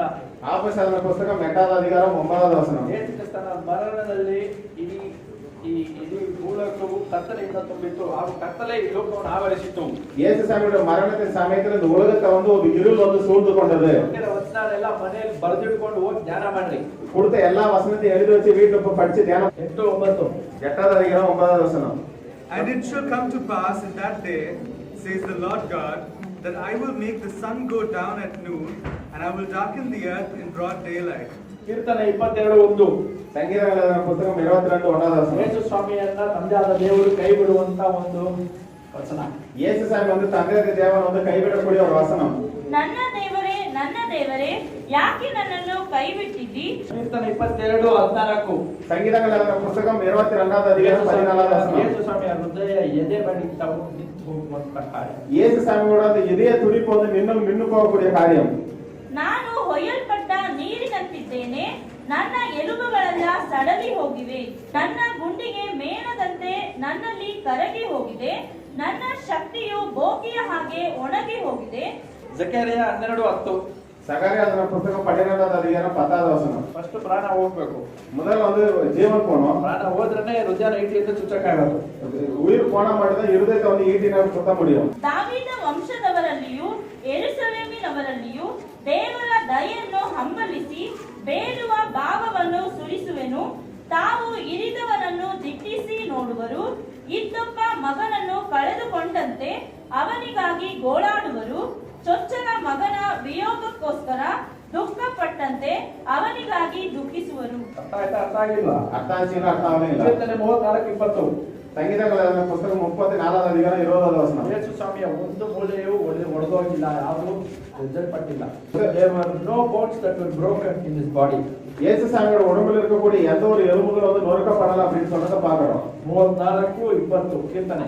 ಆತನು ಅವನ ಎಲುಬುಗಳನ್ನೆಲ್ಲ ಕಾಪಾಡುತ್ತಾನೆ, ಅವುಗಳಲ್ಲಿ ಒಂದಾದರೂ ಮುರಿದು ಹೋಗುವುದಿಲ್ಲ. ಎಲ್ಲ ಎಲುಬು ಎಲ್ಲ ಮೂಳೆಯನ್ನು ಕಾಪಾಡುತ್ತಾನೆ, ಅದರಲ್ಲಿ ಒಂದಾದರೂ ಮುರಿದು ಹೋಗುವುದಿಲ್ಲ. அவருடைய எல்லா எலும்புகளை வந்து காப்பாத்துவார், அவருடைய எந்த ஒரு எலும்பு வந்து முறிஞ்சு போகாது. ಯೆಶಾಯ ಬರೆದ ಪುಸ್ತಕ 53:9. ఏశాయా పుస్తకం 53వ అధికారం 9వ వచనం. ಏನಪ್ಪ ಈ ಕಡೆ ಓದಿಸ್ತಾರೆ ತಿರ್ಗಿ ಆ ಕಡೆ ಓದಿಸ್ತಾರೆ ತಿರ್ಗಿ ಈ ಕಡೆ ಓದಿಸ್ತಾರೆ ಆ ಕಡೆ ಓದಿಸ್ತಾರೆ ಏನ್ ಈ ಕಡೆ ಓದಿಸ್ತಾ ಇದ್ದಾರೆ? ಮನೇಲಿ ಬೈಬಲ್ ಓದಿದ್ರೆ ಕಷ್ಟ ಆಗಲ್ಲ. என்ன இந்த பக்கம் படிக்க வைக்கிறார் மறுபடியும் அந்த பக்கம் படிக்க வைக்கிறான்னு சொல்லி இது பண்ணீங்க. ಅಂದ್ರೆ ಭಾನುವಾರ ಬೈಬಲ್ ಓದಿದ್ರೆ ಕಷ್ಟ ಆಗುತ್ತೆ. வீட்டுல வந்து பைபிளே படிக்கல அப்படின்னு சொன்னா ஞாயிற்றுக்கிழமை வந்து பைபிள் வந்து தொடர்றது கஷ்டம் தான். 53:9. ಐಶ್ವರ್ಯವಂತರನ್ನ ತಗೊಂಡೋಗಿ ಎಲ್ಲಿ ಸಮಾಧಿ ಮಾಡ್ತಾರೋ ಅಲ್ಲಿ ತಗೊಂಡೋಗಿ ಯೇಸು ಸ್ವಾಮಿಯ ಶವವನ್ನ சமாதி பண்ணுது. ஐஸ்வர்யவங்களோட உடம்பு எடுத்து போய் எந்த இடத்துல சமாதி பண்ணாங்களோ அந்த இடத்துல தான் இயேசு சாமியோட சரீரத்தை எடுத்து போய் வச்சாங்க. ஹalleluya ஹalleluya ஹalleluya ஹalleluya ஹalleluya. ಯೇಸು ಸ್ವಾಮಿಯ ಜೀವನದಲ್ಲಿ ನಡೆದಿರುವಂತ ಯಾವ ಕಾರ್ಯನೂ ಆಕಸ್ಮಿಕವಾಗಿ ನಡೆದಂತ ಘಟನೆ ಅದಕ್ಕೆ ಸೀನೆ ಇಲ್ಲ. இயேசு சாமியோட வாழ்க்கையில் நடந்த எந்த ஒரு நிகழ்ச்சியும் வந்து எதிர்பாராத விதமா நடந்த நிகழ்ச்சியே கிடையாது. ಎಷ್ಟೆಲ್ಲ ಕಟಿಂಗ್ ಮಾಡಿದ್ದೀರಾ? எத்தனை பேர் வந்து கட்டிங் பண்ணிருக்கீங்க? ಕೂದಲು ಕಟಿಂಗ್ ಮಾಡಿದ್ವಿ ಯಾರು? முடிய வந்து யாரும். Thank you. நன்றி. ಅಜಾಮ ಅಂಗಡಿಯಲ್ಲಿ ಅವನ ಅಜಾಮ ಕಟಿಂಗ್ ಮಾಡಕ್ ಹೋಗ್ತಾನೆ. முடிவெட்ட வந்து முடிவெட்ட போறான். ಏನೋ ಒಂದು ಮಾಡ್ಬಿಡ್ತಾನೆ, ಆಕ್ಸಿಡೆಂಟ್ ಒಂದು ಏನೋ ಒಂದು ಮಾಡಿರ್ತಾನೆ, ಅದು ನೆಕ್ಸ್ಟ್ ದಿನ ಫ್ಯಾಷನ್ ಆಗ್ಬಿಡುತ್ತೆ. எதிர்பாராத விதமா முடி கட் பண்றான் வந்து ஏதோ மெஷின் பண்ணி இப்படின்னு பண்றான், அடுத்த நாள் வந்து அதே வந்து ஃபேஷன் ஆயிடுது. ಬಟ್ಟೆ ಹೊಲಿತಾನೆ, துணி தைக்கிற வந்து துணி தைச்சு ಏನೋ ಕಟಿಂಗ್ ಮಾಡಕ್ ಹೋಗ್ತಾನೆ, ಏನೋ ಸೊಟ್ಟೆ ಹೋಗುತ್ತೆ ತಗದು ಹೊಲಿತಾನೆ, ಅದು ನೆಕ್ಸ್ಟ್ ದಿನ ಫ್ಯಾಷನ್ ಆಗ್ಬಿಡುತ್ತೆ. கட் பண்ண போனா அது வந்து எதிர்பாராத வேற மாதிரி கட் ஆயிடுது, அடுத்த நாள் வந்து அதே வந்து ஃபேஷன் ஆயிடுது. ಅಡಿಗೆ ಮಾಡುವಾಗ ಏನೋ ಮಾಡಕ್ ಹೋಗ್ತಾರೆ, ಏನೋ ಒಂದು ಎಕ್ಸ್ಟ್ರಾ ಹಾಕ್ತಿದ್ರೆ ಅದು ಒಂಥರ ರುಚಿ ಚೆನ್ನಾಗಿರುತ್ತೆ. சமையல் பண்றவங்க வந்து எதிர்பாராத ஏதோ அதிகமா போடுறவங்க அது வந்து ருசியா இருக்கும். ಯೇಸು ಸ್ವಾಮಿಯ ಜೀವನದಲ್ಲಿ ಆತರ ಆಕ್ಸಿಡೆಂಟ್ ಆಗಿ ಆಕಸ್ಮಿಕವಾಗಿ ನಡೆದಂತ ಘಟನೆ. ஆனா இயேசு சாமியோட வாழ்க்கையில வந்து எதிர்பாராத விதமா நடந்த எந்த ஒரு காரியமுமே கிடையாது. ஹalleluya ஹalleluya ஹalleluya ஹalleluya ஹalleluya ஹalleluya ஹalleluya ஹalleluya. Everything that he did for you and me was not an accident. ஒவ்வொன்றையும் வந்து உனக்காகவும் எனக்காக செய்யப்பட்ட ஒவ்வொரு காரியங்களும் வந்து எதிர்பாராத நடந்த காரியங்களே கிடையாது. ನನಗಾಗಿ ನಿನಗಾಗಿ ಆತನು ಮಾಡಿರುವಂತ ಪ್ರತಿ ಒಂದೊಂದು ವಿಷಯವೂ ಪ್ರತಿ ಒಂದೊಂದು ಕೆಲಸವೂ ಆಕಸ್ಮಿಕವಾಗಿ ಮಾಡಿದಂತ ಘಟನೆ ಅಲ್ಲ. எனக்காகவும் உங்களுக்காகவும் கர்த்தர் செஞ்ச ஒவ்வொரு காரியமும் வந்துட்டு எதிர்பாராத விதமா நடந்த காரியமே கிடையாது. ಒಂದು ನೀವು ಇಲ್ಲಿ ಕುತ್ಕೊಂಡಿದ್ದೀರಾ ಅಂತಂದ್ರೆ ಆಕಸ್ಮಿಕವಾಗಿ ನೀವು ಬಂದು ಈ ಸ್ಥಳದಲ್ಲಿ ಕುತ್ಕೊಂಡಿಲ್ಲ. இன்றைக்கு இந்த இடத்துல வந்து நீங்க வந்து உட்கார்ந்திருக்கீங்க, எதிர்பாராத விதமா இந்த இடத்துல வந்து நீங்க வந்து உட்காரல. You are sitting here today, it is because God has planned it that way for you to be seated in this place. இந்த இடத்துல இன்றைக்கு நீங்க வந்து உட்கார்ந்திருக்கீங்க அப்படின்னா அது வந்து கர்த்தருடைய பிளான், அதனால தான் நீங்க வந்து இந்த இடத்துல வந்து உட்கார்ந்திருக்கீங்க. Hallelujah. Hallelujah. ಯೋಹಾನ ಬರೆದ ಸುವಾರ್ತೆ 10ನೇ ಅಧ್ಯಾಯ யோவான் எழுதின புத்தகம் 10வது அத்தியாயம் 18ನೇ ವಚನದಲ್ಲಿ ನಾವು ಏನು ನೋಡ್ತೀವಿ? 14வது வசனம் 18வது வசனத்துல என்ன பார்க்கறோம்னா, ತಂದೆಯಾದ ದೇವರು ನನ್ನನ್ನು ಪ್ರೀತಿಸ್ತಾರೆ, ಅದಕ್ಕೆ ನನ್ನ ಜೀವವನ್ನ ನಾನು ಒಪ್ಪಿಸಿಕೊಳ್ಳಕ್ಕೆ ರೆಡಿ ಆಗಿದ್ದೀನಿ. தந்தையால தேவன் என்னை நேசிக்கிறார், அதனால தான் என்னுடைய ஜீவனை வந்து நான் ஒப்பு கொடுக்கிறதுக்கு வந்து தயாரா இருக்கிறேன். ನಾನು ತಿರುಗಿ ಪಡುಕೊಳ್ಳುತ್ತೇನೆಂದು ನನ್ನ ಪ್ರಾಣವನ್ನು ಕೊಡುತ್ತೇನೆ. ಇದು ಇನ್ನೊಂದು ಶಕ್ತಿ ತುಂಬಿದಂತ ಒಂದು ವಚನ ಇದು. இது வந்து இன்னொரு சக்தி நிறைந்த ஒரு வசனம் இது. ಈ ರೋಡ್ ಅಲ್ಲಿ ನಿಮ್ಗೆ ಸ್ಟ್ರೈಟ್ ಆಗಿ ಹೋದ್ರೆ ಎಲ್ಲಿ ಹೋಗುತ್ತೆ? இந்த ரோட் அப்படியே ஸ்ட்ரைட்டா போனா எங்க போகுது? ಹಂಗಿಂತ ಹಂಗೆ ಫುಲ್ ಲೆಫ್ಟಿಂಗ್ ಹೋದ್ರೆ ಎಲ್ಲಿ ಹೋಗುತ್ತೆ? ಗೊತ್ತು தெரியும் தானே? ಅಲ್ಲಿಂದ ತಿರ್ಗಾ ಲೆಫ್ಟ್ ಬಂದ್ರೆ ಎಲ್ಲಿ ಬರುತ್ತೆ? அங்க மறுபடியும் லெஃப்ட் வந்து எங்க வருது? ಲೆಫ್ಟ್ ಬಂದು ಮತ್ತೊಂದು ಲೆಫ್ಟ್ ಹೊಡೆದ್ರೆ ಎಲ್ಲಿ ಬರುತ್ತೆ? ಸಂಜಯನಗರ ಬರುತ್ತೆ. ಸಂಜಯನಗರ ಒಳಗಡೆ ಹಂಗೆ ಬಂದು ಅಲ್ಲಿ ದೊಡ್ಡ 80 ಫೀಟ್ ಒಂದು ರೋಡ್ ಬರುತ್ತೆ, ಅಲ್ಲಿ ಲೆಫ್ಟ್ ಬಂದ್ರೆ ಎಲ್ಲಿ ಬರುತ್ತೆ? ರಾಮಯ್ಯ ಹಾಸ್ಪಿಟಲ್ ಇಂದ ರೈಟ್ ಬಂದ್ರೆ ಎಲ್ಲಿ ಬರುತ್ತೆ? ವಾಪಸ್ மறுபடியும் இதே இடத்துக்கு தான் வருது. ಕರೆಕ್ಟಾ? கரெக்ட்டா? ಎಲ್ಲರಿಗೂ ಗೊತ್ತಿರೋ ವಿಷಯ, எல்லாருக்கும் தெரிஞ்ச விஷயம். ಅರ್ಥ ಆಯ್ತು ಅನ್ನೋರು ದಾರಿ ಅಷ್ಟೇ. இது ஒரு வழி அவ்வளவுதான். ನಾವು ಗಾಡಿ ಓಡಿಸ್ಕೊಂಡು ಹೋಗೋ ದಾರಿ, ನಡ್ಕೊಂಡು ಹೋಗೋ ದಾರಿ. இது வந்து வண்டி ஓட்டி போகக்கூடிய வழி, நடந்து போகக்கூடிய வழி. ನಮ್ಮ ಲೈಫ್ ದಾರಿ ಅಲ್ಲ ಅದು. இது வந்து நம்மளுடைய வாழ்க்கையின் பாதை கிடையாது. It is not a way of our life, it is only a way for you to travel. அது வந்து நம்ம வந்து நடந்து போறதுக்கு வண்டி ஓட்டத்துக்கான பாதைகள் மட்டும் தான், அது நம்மளுடைய வாழ்க்கையின் பாதைகள் கிடையாது. ಬಟ್ ಆದ್ರೆ ಯೇಸು ಸ್ವಾಮಿಯ ವಿಶೇಷತೆ ಏನು ಅಂತ ನಾವು ನೋಡಬೇಕಾಗಿದೆ. ஆனா இயேசு சாமியோட விசேஷ தன்மை என்னன்னு சொல்லி நான் பார்க்கணுமா? ಏನು ಅಂತ ನಾವು ನೋಡೋಣ. ವಚನ ಗಮನಿಸ್ರಿ, என்னன்னு ಮಾಡ್ಕೊಡ್ರಿ. என்னன்னு பார்க்கலாம், அந்த வசனத்தை வந்து கவனிங்க, அர்த்தம் பண்ணிக்கோங்க. Hallelujah hallelujah.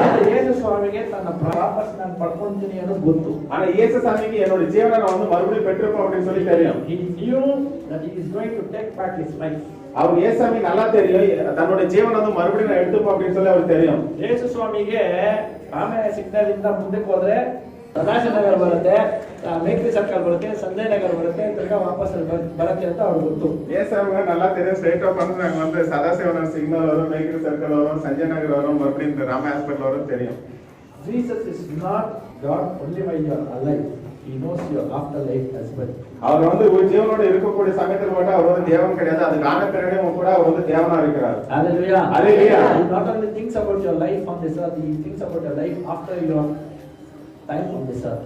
நீங்க வந்து உங்களோட வாழ்க்கை வந்து இந்த பூமியில முடிஞ்சு போன பின்னாடி கூட அது இருக்கக்கூடிய சமயத்துல கூட உங்களோட வாழ்க்கை என்னன்னு சொல்லிட்டு இயேசு சாமிக்கு வந்து நல்லா ಯೇಸು தெரியும். ಸ್ವಾಮಿ ನಿಮ್ಮ ಬಗ್ಗೆ ಈ ಪ್ರಪಂಚದಲ್ಲಿರುವ ಸಮಯ ಬಗ್ಗೆ ಮಾತ್ರ ಯೋಚನೆ ಮಾಡೋದಲ್ಲ, ಇಲ್ಲಿಂದ ಬಿಟ್ಟು ಹೋಗೋ ಸಮಯನೂ ಅವರಿಗೆ ಗೊತ್ತು, ಅಲ್ಲೂ ಸಹ ಅವರು ದೇವರಾಗಿದ್ದಾರೆ. நீங்க வந்து இந்த பூலோகத்துல வந்து உயிரோட இருக்கக்கூடிய அந்த சமயம் மட்டும் கிடையாது, உங்களோட பூலோகத்தை விட்டு போனாலும் அந்த சமயத்தும் கூட அவர் வந்து அறிந்து தேவனா இருக்கிறார். ನಾವು ತುಂಬಾ ತುಂಬಾ ತುಂಬಾ ತುಂಬಾ ತುಂಬಾ ಇಂಪಾರ್ಟೆಂಟ್ ಪಾಯಿಂಟ್ ಬಂದಿದ್ದೀವಿ. இப்ப வந்து ரொம்ப முக்கியமான ஒரு பாயிண்ட் வந்து வந்திருக்கிறோம். ಯೋಹಾನ ಬರೆದ ಸುವಾರ್ತೆ 18ನೇ ಅಧ್ಯಾಯ, யோவான புத்தகம் 18வது அதிகாரம்.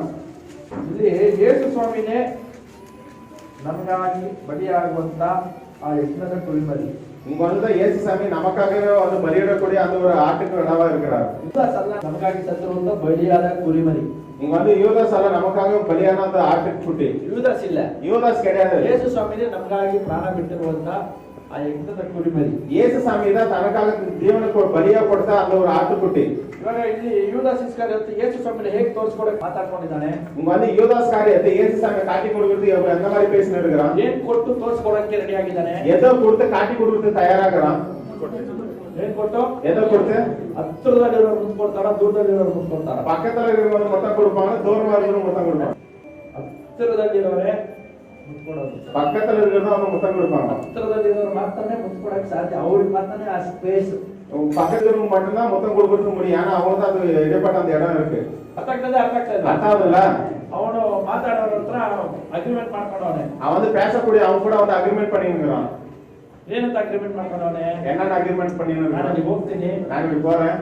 ಇವಾಗ ಯೇಸು ಸ್ವಾಮಿ ಜೊತೆ 3.5 ವರ್ಷ ಇದ್ದಿದ್ದಾರೆ. இப்ப இயேசு சாமி அவங்க கூட வந்து 3 வருஷம் முன்னாடி எல்லாம் செஞ்சிருக்கிறார், ಎಲ್ಲ ಕಲ್ಸ್ಕೊಟ್ಟವ್ರೆ, எல்லாம் சொல்லி கொடுத்தாரு. ಅವನೇನ್ ಮಾಡ್ತಾನೆ? அவன் வந்து என்ன பண்றான்? ಡೈರೆಕ್ಟ್ ಆಗಿ ಹೋಗಿ ತೋರ್ಸ್ಕೊಡಕ್ ಆಗಲ್ಲ. அவன் வந்து நேரா போய் காட்டி கொடுக்க ಯೇಸು முடியும். ಸ್ವಾಮಿ இவன் இயேசு சாமி ಎಡ್ಕ ಗುರು இவரை பிடிச்சா கூட ತೋರ್ಸಕ್ಕಾಗತ್ತಾ? அப்படி காட்டி கொடுக்க முடியுமா? ಮಾಡಕ್ಕಾಗತ್ತಾ? அந்த மாதிரி செய்ய முடியுமா? ಮಾಡಕ್ಕಾಗಲ್ಲ. செய்யறதுக்கு முடியாது. ಅದಕ್ಕೆ ಅವನೇನ್ ಡಿಲೀಟ್ ಮಾಡ್ಕೊಂಡಿರ್ತಾನೆ? அதனால தான் வந்து எந்த மாதிரி பிளான் பண்ணிருந்தான்னா, ಬರ್ತೀನಿ, நான் வரேன், ಅದು ತಪ್ಕೊಂತೀನಿ, நான் போய் கட்டி பிடிச்சிக்கிறேன், ತಪ್ಕೊಂಡು கட்டி பிடிச்சிட்டு ಮುತ್ಕೊಡ್ತೀನಿ, முத்தம் கொடுக்குறேன், ಅವ್ರನ್ನ ಎತ್ಕೊಂಡು ಹೋಗ್ತೀನಿ. அப்ப வந்து பிடிச்சிட்டு போயிடுவோம். ಅರ್ಥ ಆಗ್ತದೆ? ಅರ್ಥ ಆಗ್ತದೆ? அர்த்தம் ஆச்சுங்களா? அர்த்தம் ஆகல. Betrayal happens from very close people. அது வந்து அந்த ஒரு கஷ்டம் வந்து யார் வந்து பக்கத்துல இருக்கிறாங்களோ அவங்களால தான் வந்து காட்டி கொடுக்கப்படுவோம். Hallelujah. Hallelujah. ಆದ್ರೆ ಇಲ್ಲೂ ಸಹ ಇನಿಷಿಯೇಟಿವ್ ತಗೊಳ್ಳೋದು ಯಾರಿಂದ ಅಂದ್ರೆ, ஆனா இங்கேயும் கூட வந்துட்டு தனிப்பட்ட முறை இனிஷியேட்டிவ் யார் எடுத்துக்கிறாங்க? ಇಲ್ಲೂ ಫಸ್ಟ್ ಹೆಜ್ಜೆ ಮುಂದೆ ಇಡೋದು ಯಾರು ಅಂದ್ರೆ ಯೇಸು ಸ್ವಾಮಿನೇ. ஆனா இங்கேயும் கூட முதல் படி வைக்கிறது யார் அப்படின்னா இயேசு சாமி தான். Jesus takes the initiative to go forward. இங்க வந்துட்டு இயேசு சாமி தான் வந்து முன்னாடி பார்த்தது முதல் படி எடுத்து வைக்கிறார். ಯೋಹಾನ ಬರೆದ ಸುವಾರ್ತೆ 18ನೇ ಅಧ್ಯಾಯ, யோவான புத்தகம் 18வது அதிகாரம் 4ನೇ ವಚನ 5ನೇ ವಚನ ನಾವೇನ್ ನೋಡ್ತಾ ಇದೀವಿ? 4வது வசனம் 5வது வசனத்துல என்ன பார்க்கறோம்னா, Jesus knowing all things that could come. ಯೇಸು ಸ್ವಾಮಿಗೆ ಬೆಂಚಿಚನ್ ಬರ್ತಾ ಇದ್ದಾನೆ ಅಂತ ಗೊತ್ತು. இயேசு சாமிக்கு வந்து அவன் வரான்னு சொல்லி தெரிஞ்சிருந்துச்சு. ಮುದು ಪುತ್ರ ವರ ಅಂತ தெரியும். முதுக வந்து குத்துறான் அப்படின்னு சொல்லி ವರವಳಿಸ್ಕೊಂಡು ಬರ್ತಾ ಇದ್ದಾನೆ ಅಂತ காட்டி ಗೊತ್ತು. கொடுக்குறான் வரான்னு சொல்லி தெரியும். ಅವನ ಜೊತೆ ದೊಡ್ಡ ಸೈನ್ಯ ಬರ್ತಾ ಇದೆ ಅಂತ ಗೊತ್ತು. அவன் கூட வந்து பெரிய போர் சேவகர்கள் வரான்னு சொல்லி தெரியும். ಅವ್ರು ದೊಡ್ಡ ದೊಡ್ಡ ಆಯುಧಗಳನ್ನು ತಗೊಂಡ್ ಬರ್ತಾ ಇದ್ದಾರೆ ಅಂತ ಗೊತ್ತು. பெரிய பெரிய ஆயுதங்கள் எடுத்துட்டு வரான்னு சொல்லி தெரியும். ಆಗ ಯೇಸು ತನ್ನ ಮೇಲೆ ಬರುವುದನ್ನೆಲ್ಲ ತಿಳಿದು ಹೊರಗೆ ಹೋಗಿ, ನೀವು ಯಾರನ್ನು ಹುಡುಕುತ್ತೀರಿ ಎಂದು ಅವರನ್ನು ಕೇಳಿದನು. ಅದಕ್ಕೆ ಅವರು, ನಜರೇತಿನ ಯೇಸುವನ್ನು ಹುಡುಕುತ್ತೇವೆ ಅನ್ನಲು, ಯೇಸು ಅವರಿಗೆ, ನಾನೇ ಅವನು ಎಂದು ಹೇಳಿದನು.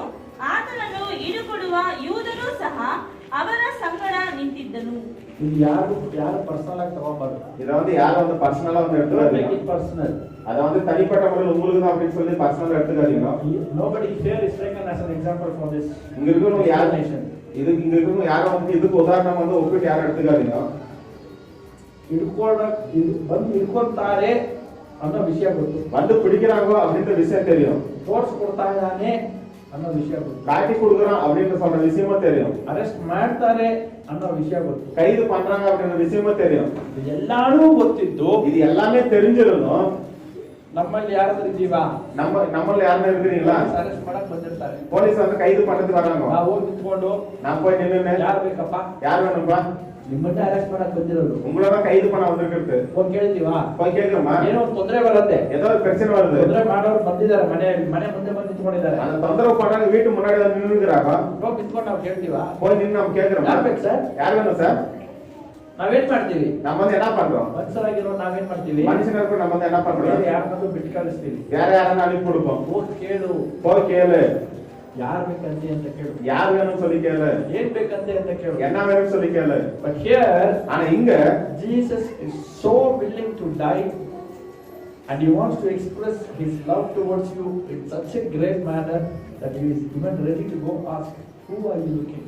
ஆனா இங்க வந்து நம்ம பார்க்கக்கூடிய சமயத்துல இயேசு சாமி வந்து நம்ம வந்து அதிகமா நேசிக்கக்கூடிய இயேசு சாமி வந்துட்டு அவரே வந்துட்டு தானா ஒப்பு கொடுத்து தானா முன்னாடியே போயிட்டு உங்களுக்கு வந்து சொல்லி இயேசு சாமி கேக்குறாரு. ಒಬ್ಬ ಕುರುಡನನ್ನ ಯೇಸು ಸ್ವಾಮಿ ಬಳಿ ಕರ್ಕೊಂಡ್ ಬರ್ತಾರೆ. ஒரு குருடனை வந்து இயேசு சாமி கிட்ட கூட்டிட்டு வராங்க. ಅವನ ಕುರುಡ ಅಂತ ಹೇಳಿ ಕರೆಯೋದು. அவன் வந்து குருடன் அப்படின்னு சொல்லி யாரும் ஏன் கூப்பிடுறது? ಕಣ್ ಕಾಣಿಸಲ್ಲ, கண்ணு தெரியாது. ಅವನನ್ನ ನೋಡಿ ಯೇಸು ಸ್ವಾಮಿ ಏನ್ ಪ್ರಶ್ನೆ ಕೇಳ್ತಾರೆ? அவனை பார்த்து இயேசு சாமி என்ன கேள்வி கேக்குறாரு? ಏನ್ ಬೇಕು ನಿನ್ಗೆ? என்ன வேணும் உனக்கு? ಕಣ್ ಬೇಕು. கண்ணு வேணும். ಅದೇ ತರ ಸಿಚುವೇಶನ್ ಇಲ್ಲೂ அதே போல ஒரு நிகழ்ச்சி தான் இங்க. ಪೊಲೀಸ್ ಎಲ್ಲ ಬಂದವ್ರೆ, போலீஸ் எல்லாம் வந்துறாங்க. ಎಲ್ಲ ಆಯುಧ ಎಲ್ಲ ತಗೊಂಡ್ಬಂದವ್ರೆ, ಎಲ್ಲ ಆಯುಧ ಯೂದಾಸು ಬಂದವನೆ, ಯೂದಾಸ್ ಕರೆತ ಕೊಡೋನು ಬಂದವನೆ, ಹಿಡ್ಕೊಡೋನು ಬಂದವನೆ, காட்டி குடுறவன் வந்திருக்கான், பிடிச்சிட்டு போறவன் வந்திருக்கான். ಎಲ್ಲಾನು ಗೊತ್ತು, எல்லாமே தெரியும். ಗೊತ್ತಿದ್ರು ಯೇಸು ಸ್ವಾಮಿ ಮುಂದೆ ಹೋಗಿ ಏನ್ ಮಾಡ್ತಾರೆ? தெரிஞ்சிருந்த இயேசு சாமி முன்னாடி என்ன பண்றாரு? யார் வேணும்? ಅವ್ರು ಯಾರು ನೋಡ್ಕೊಂಡ್ ಬಂದಿದ್ದಾರೆ ಅಂತ ಯೇಸು ಸ್ವಾಮಿ ಗೊತ್ತಿಲ್ವಾ? அவன் வந்து யாரை தேடி வந்திருக்கான்னு சொல்லி இயேசு சாமி தெரியாதா? ಗೊತ್ತಿಲ್ವಾ? தெரியுமா தெரியாதா? ಗೊತ್ತು, தெரியும். ಅವ್ರು ಏನಕ್ಕೆ ಹುಡ್ಕೊಂಡ್ ಬಂದವ್ರೆ, ಯಾರು ನೋಡ್ಕೊಂಡ್ ಬಂದಿದ್ದಾರೆ ಅನ್ನೋದು ಆ ವಿಷಯ ಗೊತ್ತು. அவர் வந்து எதுக்கு தேடி வந்திருக்காங்க, யாரை தேடி வந்திருக்காங்க விஷயமும் தெரியும். ಆದ್ರೂ ಸಹ ಯೇಸು ಸ್ವಾಮಿ ಏನ್ ಮಾಡ್ತಾರೆ? ஆனாலே கூட இயேசு சாமி என்ன செய்யறாரு? ಯಾರು ಬೇಕು, யார் வேணும், ಯಾರು ನೋಡ್ಕೊಂಡ್ ಬಂದಿದ್ದೀರಾ, யாரை தேடி வந்திருக்கீங்க.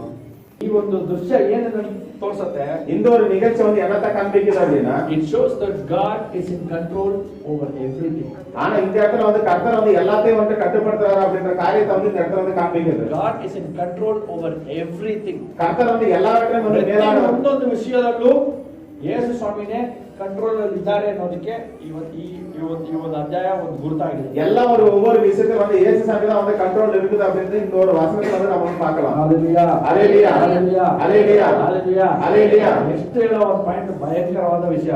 அடுத்து சொல்லக்கூடிய பாயிண்ட் வந்து மிகவும் பயங்கரமான விஷயம். ಯೇಸು ಸ್ವಾಮಿ ಯಾರು ಬೇಕು ಅಂತ ಕೇಳ್ತಾರೆ. இயேசு சாமி யார் வேணும்னு சொல்லி ಕೇಳ್ತಾರೆ. ಹೇಳ್ತಾರೆ ಅವರು. ಓದಿ ನೆಕ್ಸ್ಟ್ ವರ್ಷ ಓದಿ 18 4:5. ಆಗ ಯೇಸು ತನ್ನ ಮೇಲೆ ಬರುವುದನ್ನೆಲ್ಲ ತಿಳಿದು ಹೊರಗೆ ಹೋಗಿ, ನೀವು ಯಾರನ್ನು ಹುಡುಕುತ್ತೀರಿ ಎಂದು ಅವರನ್ನು ಕೇಳಿದನು. ನೀವು ಯಾರನ್ನು ಹುಡುಕ್ತಾ ಇದ್ದೀರಾ ಅಂತ ಕೇಳಿದ್ರು. நீங்க வந்து யாரை தேடுறீங்க அப்படின்னு சொல்லி கேட்டாரு. ಅದಕ್ಕೆ ಅವ್ರು ಏನು ಆನ್ಸರ್ ಕೊಟ್ರು ಅಂತ ಕೇಳೋಣ. ಅದಕ್ಕೆ ಅವರು ನಜರೇತಿನ ಯೇಸುವನ್ನು ಹುಡುಕುತ್ತೇವೆ ಅನ್ನಲು, ನಜರೇತಿನ ಯೇಸುವನ್ನು ಹುಡುಕುತ್ತೇವೆ ಅಂತ ಹೇಳಿದ್ರು. ಯೇಸು ಗಮನಿಸಿ, ಎಕ್ಸ್ಪ್ಲೇನ್ ಮಾಡ್ಬೇಕು ಅಂತ ಬಯಸ್ತೀನಿ. மத்தியில் இன்னொரு பாயிண்ட் வந்து எக்ஸ்பிளைன் பண்ண சொல்லுங்க. ಆಗ್ಲೇ ವಚನ ಎಷ್ಟು ಸಲ ಓದಿದ್ವಿ, ಏನೇ ವಚನ ಓದಿದ್ವಿ? இப்ப ஏற்கனவே ಅನೇಕ முறை வசனத்தை படிச்சிருக்கோம். ಏನಂತ ಓದಿದ್ವಿ? என்னென்ன படிச்சோம்? ಎಷ್ಟೋ ಸಲ ಅವ್ರನ್ನ ಹಿಡಿಯಕ್ ಬಂದ್ರು, எத்தனையோ முறை அவர் ಎಷ್ಟೋ ಸಲ ಸಾಯಿಸಕ್ ಬಂದ್ರು, எத்தனை முறை ಎಷ್ಟೋ ಸಲ ಮಾತಲ್ಲಿ ಹಿಡಿಯಕ್ ಬಂದ್ರು. எத்தனை முறை வாக்கியಕ್ಕೆ ಗೆತ್ಸೆಮನೆ ತೋಟದಲ್ಲಿ ಯೇಸು ಸ್ವಾಮಿ ಯಾರಂತ ಅವ್ರಿಗೆ ಗೊತ್ತಿಲ್ವಾ? ಗೆತ್ಸೆಮನೆ ತೋಟದಲ್ಲಿ வந்து இயேசு சாமி யாருன்னு தெரியாதா? ಗೊತ್ತಿಲ್ವಾ? தெரியுமா தெரியாதா? ಏನ್ ಸೂಚಿಸುತ್ತೆ ಅಂತಂದ್ರೆ, இது வந்து எதை வந்து குறிக்குது அப்படின்னா, ಇಲ್ಲೂನು ಅವರಿಂದ ಒಂದು ಯೇಸು ಸ್ವಾಮಿಯನ್ನು ಗುರುತಿಸೋದಕ್ಕೆ ಸಾಧ್ಯ ಇಲ್ಲ. ತಂದೆ ಆದ ದೇವರು ಅಪ್ಪನೇ ಕೊಟ್ಟರೆ ಅವ್ರ ಕಣ್ಣು ತೆಗೆಯಲ್ಪಡೋದು. ஆனா இந்த இடத்துல கூட இயேசு சாமி வந்து கண்டுபிடிக்கிறதுக்கு வந்து முடியல. தந்தையாத தேவன் வந்து ஆజ్ఞை கொடுத்தா மட்டும் தான் அவர் வந்து யாரும் கண்டுபிடிக்க முடியும். ಯೇಸು ಸ್ವಾಮಿ ಬೇಕು ಅಂತ ಯಾರ ಹತ್ರ ಹೇಳ್ತಾ ಇದ್ದಾರೆ? இயேசு சாமி வேணும்னு சொல்லிட்டு யார்கிட்ட வந்து கேக்குறாங்க? ಯೇಸು ಸ್ವಾಮಿ ಅಂತಾನೆ ಬಂದು ಕೇಳ್ತಾರೆ. இயேசு சாமி கிட்டே வந்து கேக்குறாங்க. ಯೇಸು ಸ್ವಾಮಿನೇ ಬಂದು ಕೇಳೋದು ಯಾರು ಬೇಕು? இயேசு சாமி வந்து கேக்குறாரு, யார் வேணும்? ನನಗೆ ಯೇಸು ಸ್ವಾಮಿ ನಸರನಾದ ಯೇಸು ಸ್ವಾಮಿ ಬೇಕು. எனக்கு வந்து நசரானாகிய இயேசு கிறிஸ்து வேணும். 5ನೇ ವಚನ ಓದಿ ಸಾರಿ. ಯೇಸು ಅವರಿಗೆ, ನಾನೇ ಅವನು ಎಂದು ಹೇಳಿದನು. ಇಂಗ್ಲಿಷ್ ಅಲ್ಲಿ ಬ್ಯೂಟಿಫುಲ್ ಆಗಿದೆ. இங்கிலீஷ்ல வந்து பியூட்டிஃபுல்லா இருக்கு. They answered him, Jesus of Nazareth. Jesus said to them, I am he. இயேசு சாமி வந்து அவங்க கிட்ட சொல்றாரு, அவர் நான் தான் அப்படின்னு சொல்றாரு. Hallelujah. Hallelujah. Hallelujah. Hallelujah. Hallelujah. Hallelujah. Hallelujah. Hallelujah. ಏನಕ್ಕೆ hallelujah 10 ಸಲ ಹೇಳ್ತಾ ಇದ್ದೀನಿ ಅಂತ ಬರ್ತೀನಿ ಆ ಪಾಯಿಂಟ್ಗೆ. எதுக்கு வந்து போய் ஹalleluya 10 முறை சொல்ல வரேன்னு சொல்லிட்டு அடுத்த பாயிண்ட் வரேன் நான். ಅಷ್ಟು ಜನ ಬಂದವ್ರೆ, அத்தனை பேர் வந்தாங்க ಹಿಡಿಯಕ್ಕೆ. பிடிக்கிறதுக்கு. ಯಾರನ್ನ? யாரல? ಒಂದು ವ್ಯಕ್ತಿ ಯೇಸು ಸ್ವಾಮಿನ. ஒரு மனுஷன் இயேசு சாமி ಜೊತೆಗೆ 3 ಶಿಷ್ಯರಿದ್ದಾರೆ. இயேசு சாமி கூட 3 சீசர்கள் இருந்தாங்க. ಬಿಟ್ಟು ತೋರಿಸ್ಕೊಡೋನು ಒಬ್ಬ ಇದ್ದಾನೆ ಅಲ್ಲಿ, ಅವ್ರ ಸೈನ್ಯದ ಜೊತೆ ಬಂದಿದ್ದಾನೆ. அவங்களை விட்டு காட்டி கொடுக்குற ஒருத்தவங்க அவனோட போர் சேவகர்கள் கூட இருக்கிறான். ಚರಿತ್ರೆಯಲ್ಲಿ வரலாறுல ಎಲ್ಲಾದ್ರೂ எங்கேயாச்சு ಒಬ್ಬರನ್ನ ಅರೆಸ್ಟ್ ಮಾಡಕ್ ಬಂದಾಗ ஒருத்தனை வந்து கைது பண்ண வரும்போது நானே அவர் நான் தான் ಅಂತ ಹೇಳಿದ ತಕ್ಷಣ அப்படின்னு சொன்ன உடனே ಸಾಷ್ಟಾಂಗವಾಗಿ ಅಡ್ಡ ಬೀಳುವಂತ ಘಟನೆ ನಿಮ್ಮ ಜೀವನದಲ್ಲಿ ಎಲ್ಲಾದ್ರೂ ನೋಡಿದ್ದೀರಾ? அப்படியே பின்னிட்டு தரையில வந்து விழுற அந்த ஒரு நிகழ்ச்சி உங்களோட வாழ்க்கையில எங்கேயாச்சும் பார்த்திருக்கீங்களா? ಸಾಷ್ಟಾಂಗವಾಗಿ ಅಡ್ಡ ಬೀಳೋದು ಬಂದಿರೋ ಅಷ್ಟು ಜನನು ಸಾಷ್ಟಾಂಗವಾಗಿ ಯೇಸು ಸ್ವಾಮಿ ಮುಂದೆ ಅಡ್ಡ ಬೀಳೋ ಘಟನೆ ಇಲ್ಲಿ ನಡೆಯಿತು. வந்திருக்கக்கூடிய அத்தனை ஜனங்களும் பின்னிட்டு தரைமட்டமா கீழே விழுந்து பணிஞ்சதை வந்து பார்த்திருக்கீங்களா? வரலாறுலே கிடையாது, வேதாகமத்துல மட்டும்தான் இருக்கு. Someone comes to arrest you. சில பேர் வராங்க கைது பண்றதுக்கு. சில பேர் இல்ல, when people come to arrest you, எப்ப when ஜனங்க police comes to arrest you, எப்ப ஜனங்கள் வந்து போலீஸ் உங்களை அரெஸ்ட் பண்ண வராங்களோ, when you respond to them, I am he. நீங்க வந்து எப்ப வந்துட்டு நான் தான் அவர் அப்படி சொல்லும்போது, is there a history in mankind where the people who come to arrest fall at your feet and surrender to you? எங்கேயாச்சும் வரலாறுல வந்து கைது பண்ண வந்தவங்க வந்து பின்னிட்டு தரைமட்டமா வந்து பணிஞ்சதை வந்து நீங்க வந்து பார்த்திருக்கீங்களா? ನೋಡಿದ್ದೀರಾ? பார்த்திருக்கீங்களா? ನಡೆಯುತ್ತೆ. ஆனா இந்த இடத்துல நடக்குது. ಓದಿ ನೆಕ್ಸ್ಟ್ ವರ್ಷ ಓದಿ. அடுத்த வசனத்தை படிங்க. Jesus says I am he. ಯೇಸು ಅವರಿಗೆ ನಾನೇ ಅವನು ಎಂದು ಹೇಳಿದನು. 6ನೇ ವರ್ಷ ಓದಿ. ಆತನು ಅವರಿಗೆ ನಾನೇ ಅವನು ಎಂದು ಹೇಳಿದಾಗ, ಗಮನಿಸ್ರಿ கவனிங்க. ನಾನೇ ಅವನು ಎಂದು ಹೇಳಿದಾಗ ಅವರು ಹಿಂದಕ್ಕೆ ಸರಿದು ನೆಲದ ಮೇಲೆ ಬಿದ್ದರು. ಆತನು ಯಾರನ್ನು ಹುಡುಕುತ್ತೀರೆಂದು. ಅರೆಸ್ಟ್ ಮಾಡಕ್ ಬಂದಿರೋರು ಯಾಕೆ ಹಿಂದಕ್ಕೆ ಸರಿತಾರೆ? கைது பண்ண வரவங்க ஏன் வந்து பின்னாடி போவாங்க? ಅರೆಸ್ಟ್ ಮಾಡಕ್ ಬರೋರು ಮುಂದಕ್ಕೆ ಹೋಗ್ಬೇಕಾ ಹಿಂದಕ್ಕೆ ಹೋಗ್ಬೇಕಾ? கைது பண்ண வரவங்க வந்து முன்னாடி போனோமா பின்னாடி போனோமா? ಮುಂದಕ್ಕೆ ಹೋಗ್ಬೇಕು. முன்னாடி போனோம். ಇವ್ರು ಏನ್ ಮಾಡ್ತಾ ಇದ್ದಾರೆ? இவங்க வந்து என்ன பண்றாங்க? ಮುಂದಕ್ಕೆ ಹೋಗದೆ முன்னாடி போகாம ಹಿಂದಕ್ಕೆ ಸರಿತಾರೆ. பின்னாடி போய் தள்ளி விடுறாங்க. ಯಾಕೆ ಹಿಂದಕ್ಕೆ ಸರದ್ರು? ஏன் பின்னாடி போனாங்க? Tell me why. சொல்லுங்க ஏன் அப்படின்னு.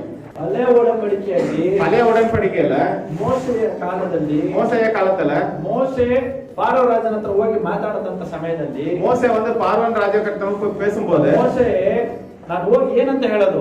மோசே நான் போய் என்னன்னு சொல்றது? ಅವ್ನು ಹೋಗಿ ನಿನ್ ದೇವ್ರು ಯಾರು ಅಂತ ಕೇಳಿದ್ರೆ ನಾನು ಹೋಗಿ ಏನ್ ಹೇಳೋದು? அவங்கிட்ட போயிட்டு உன்னுடைய தேவன் யாருன்னு சொன்னா வந்து என்ன சொல்றது? ಹೆಸರು ಏನು ಅಂತ ಕೇಳಿದ್ರೆ ನಾನು ಹೋಗಿ ಏನ್ ಹೇಳೋದು? உன்னுடைய தேவனுடைய பேர் என்னன்னு கேட்டா நான் வந்து என்ன சொல்றது? God says go tell Pharaoh I am that I am. அவங்க பார்வன் ராஜா கிட்ட போய் சொல்லு நான் தான் கர்த்தர் அப்படின்னு போய் சொல்லு அப்படி. I am who I am. So when Jesus is responding to these guys, he is telling the name which Father God told Moses to go tell in front of Pharaoh. இந்த ஒரு கர்த்தருடைய நாமத்துல அந்த பேரை வந்துட்டா மோசேக்கு வந்து சொன்னாரு, பார்வன் முன்னாடி போயிட்டு நான் நானா தான் இருக்கிறேன் அப்படின்னு போய் சொல்லு அப்படின்னு சொன்னாரு. ಬೇರೆ ವಿಷಯ ನಾವು ಗಮನಿಸಬೇಕು. ரெண்டு விஷயத்தை நம்ம வந்து கவனிக்கணும். ಹಳೆ ಒಡಂಬಡಿಕೆಯಲ್ಲಿ, பழைய உடன்படிக்கையில ಮೋಸೆ ಹೋಗಿ when Moses went to Pharaoh, he said my God's name is I am who I am. People were set free and they came out of the bondage. பார்வன் ராஜா கிட்ட போயிட்டு மோசே வந்து சொல்லும்போது உன்னுடைய தேவன் யாரு அப்படின்னா நான் யாரா இருக்கேன்னா நான் தான் நான் அப்படின்னு சொல்லிட்டு யார் வந்து எகிப்தில இருந்து விடுதலை செஞ்சு வந்தாரோ அவர் தான் என்னுடைய தேவன் அப்படின்னு சொன்னாரு. ಇಲ್ಲಿ ಯೇಸು ಸ್ವಾಮಿ ಏನಂತಾರೆ? ನಾನೇ ಆತನು. இங்க வந்து இயேசு என்ன சொன்னாரு அப்படின்னா நான் தான் அவர். When he says I am who I am, Jesus is getting bound. Instead of you and me getting bound, Jesus is getting bound.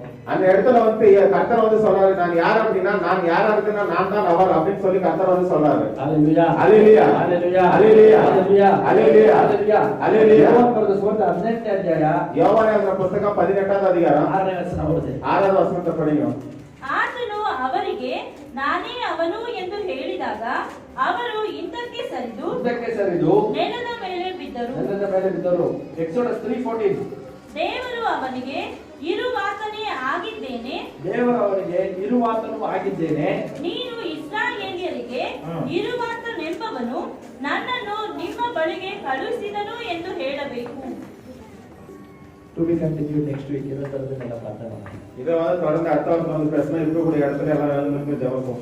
ಎಲ್ಲಿ ನಿಲ್ಲಿಸ್ತಾ ಇದ್ದೀನಿ? I am who I am. எங்க வந்து நிறுத்துறேன் அப்படின்னா நான் யார் அப்படின்னா நானா தான் இருக்கிறேன் அப்படின்னு கர்த்தர் சொன்னாரு. அடுத்த வாரம் வந்து அந்த இடத்துல வந்து முன்னாடி போக பேசுவோம். Jesus said I am who I am. கர்த்தர் வந்து சொல்றாரு யார் அவர்னா அவரா இருக்கக்கூடிய நான் தான் அவர் அப்படின்னு சொல்லக்கூடிய அந்த இடத்துல இருந்து பேசுவோம். The people who came to arrest him had to fall down and bow down at his feet. இயேசு சாமி வந்து யார் வந்து கைது பண்ண வந்தாங்களோ அவர் வந்து அந்த வார்த்தை நான் தான் அவர் அப்படின்னு சொன்ன உடனே பின்னுக்கு தரையில வந்து நிகழ்ச்சி. ಅದು ಏನು ಗುರುತಿಸುತ್ತೆ ಅಂತಂದ್ರೆ அந்த நிகழ்ச்சி வந்து எதை வந்து குறிக்குது அப்படின்னா ಆಕಾಶದಲ್ಲಾಗಲಿ ಭೂಮಿಯಲ್ಲಾಗಲಿ ಭೂಮಿಯ ಕೆಳಗಾಗಲಿ ಎಲ್ಲ ನಾಲಿಗೆಯು ಎಲ್ಲ ಮನಗಾಲು ಮಂಡಿಗಾಲು ಊರಿ ಯೇಸುವೆ ಕರ್ತನೆ ಎಂದು அறிக்கையிடಬೇಕು. இயேசுவின் நாமமும் எல்லா நாமங்களிகிட்ட மேலான நாமம். வானத்தில் பூமியில் இருக்கக்கூடிய எல்லா இடத்துல இருக்கக்கூடிய எல்லா முழங்கால்களும் இயேசுக்கு முன்னாடி வந்து தரையில வந்து முழங்கால் படியிடணும் அப்படின்றத குறிக்கிறது. At the name of Jesus every knee shall bow and every tongue shall confess that he is Lord. இயேசு சாமி முன்னாடி வந்துட்டு எல்லா முழங்கால்களும் வந்து முழங்கப்படணும், எல்லா நாவுகளும் அவர் வந்து துதிக்கணும். Everything that is a challenge in your life will bow down at the name of Jesus. எல்லா கர்த்தருடைய நாமத்துக்கு முன்னாடி உங்க வாழ்க்கையில வந்து எல்லாமே வந்து முழங்கால் படிக்கணும், அவர்தான் வந்து கர்த்தர் என்று எல்லா நாவுகளும் துதிக்கப்படணும்.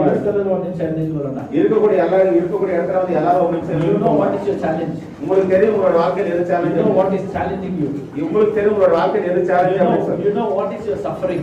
உங்களுக்கு தெரியும் நீங்க வந்து எதனால வந்து கஷ்டப்பட்டிருக்கீங்கன்னு சொல்லி. You know what is bothering you?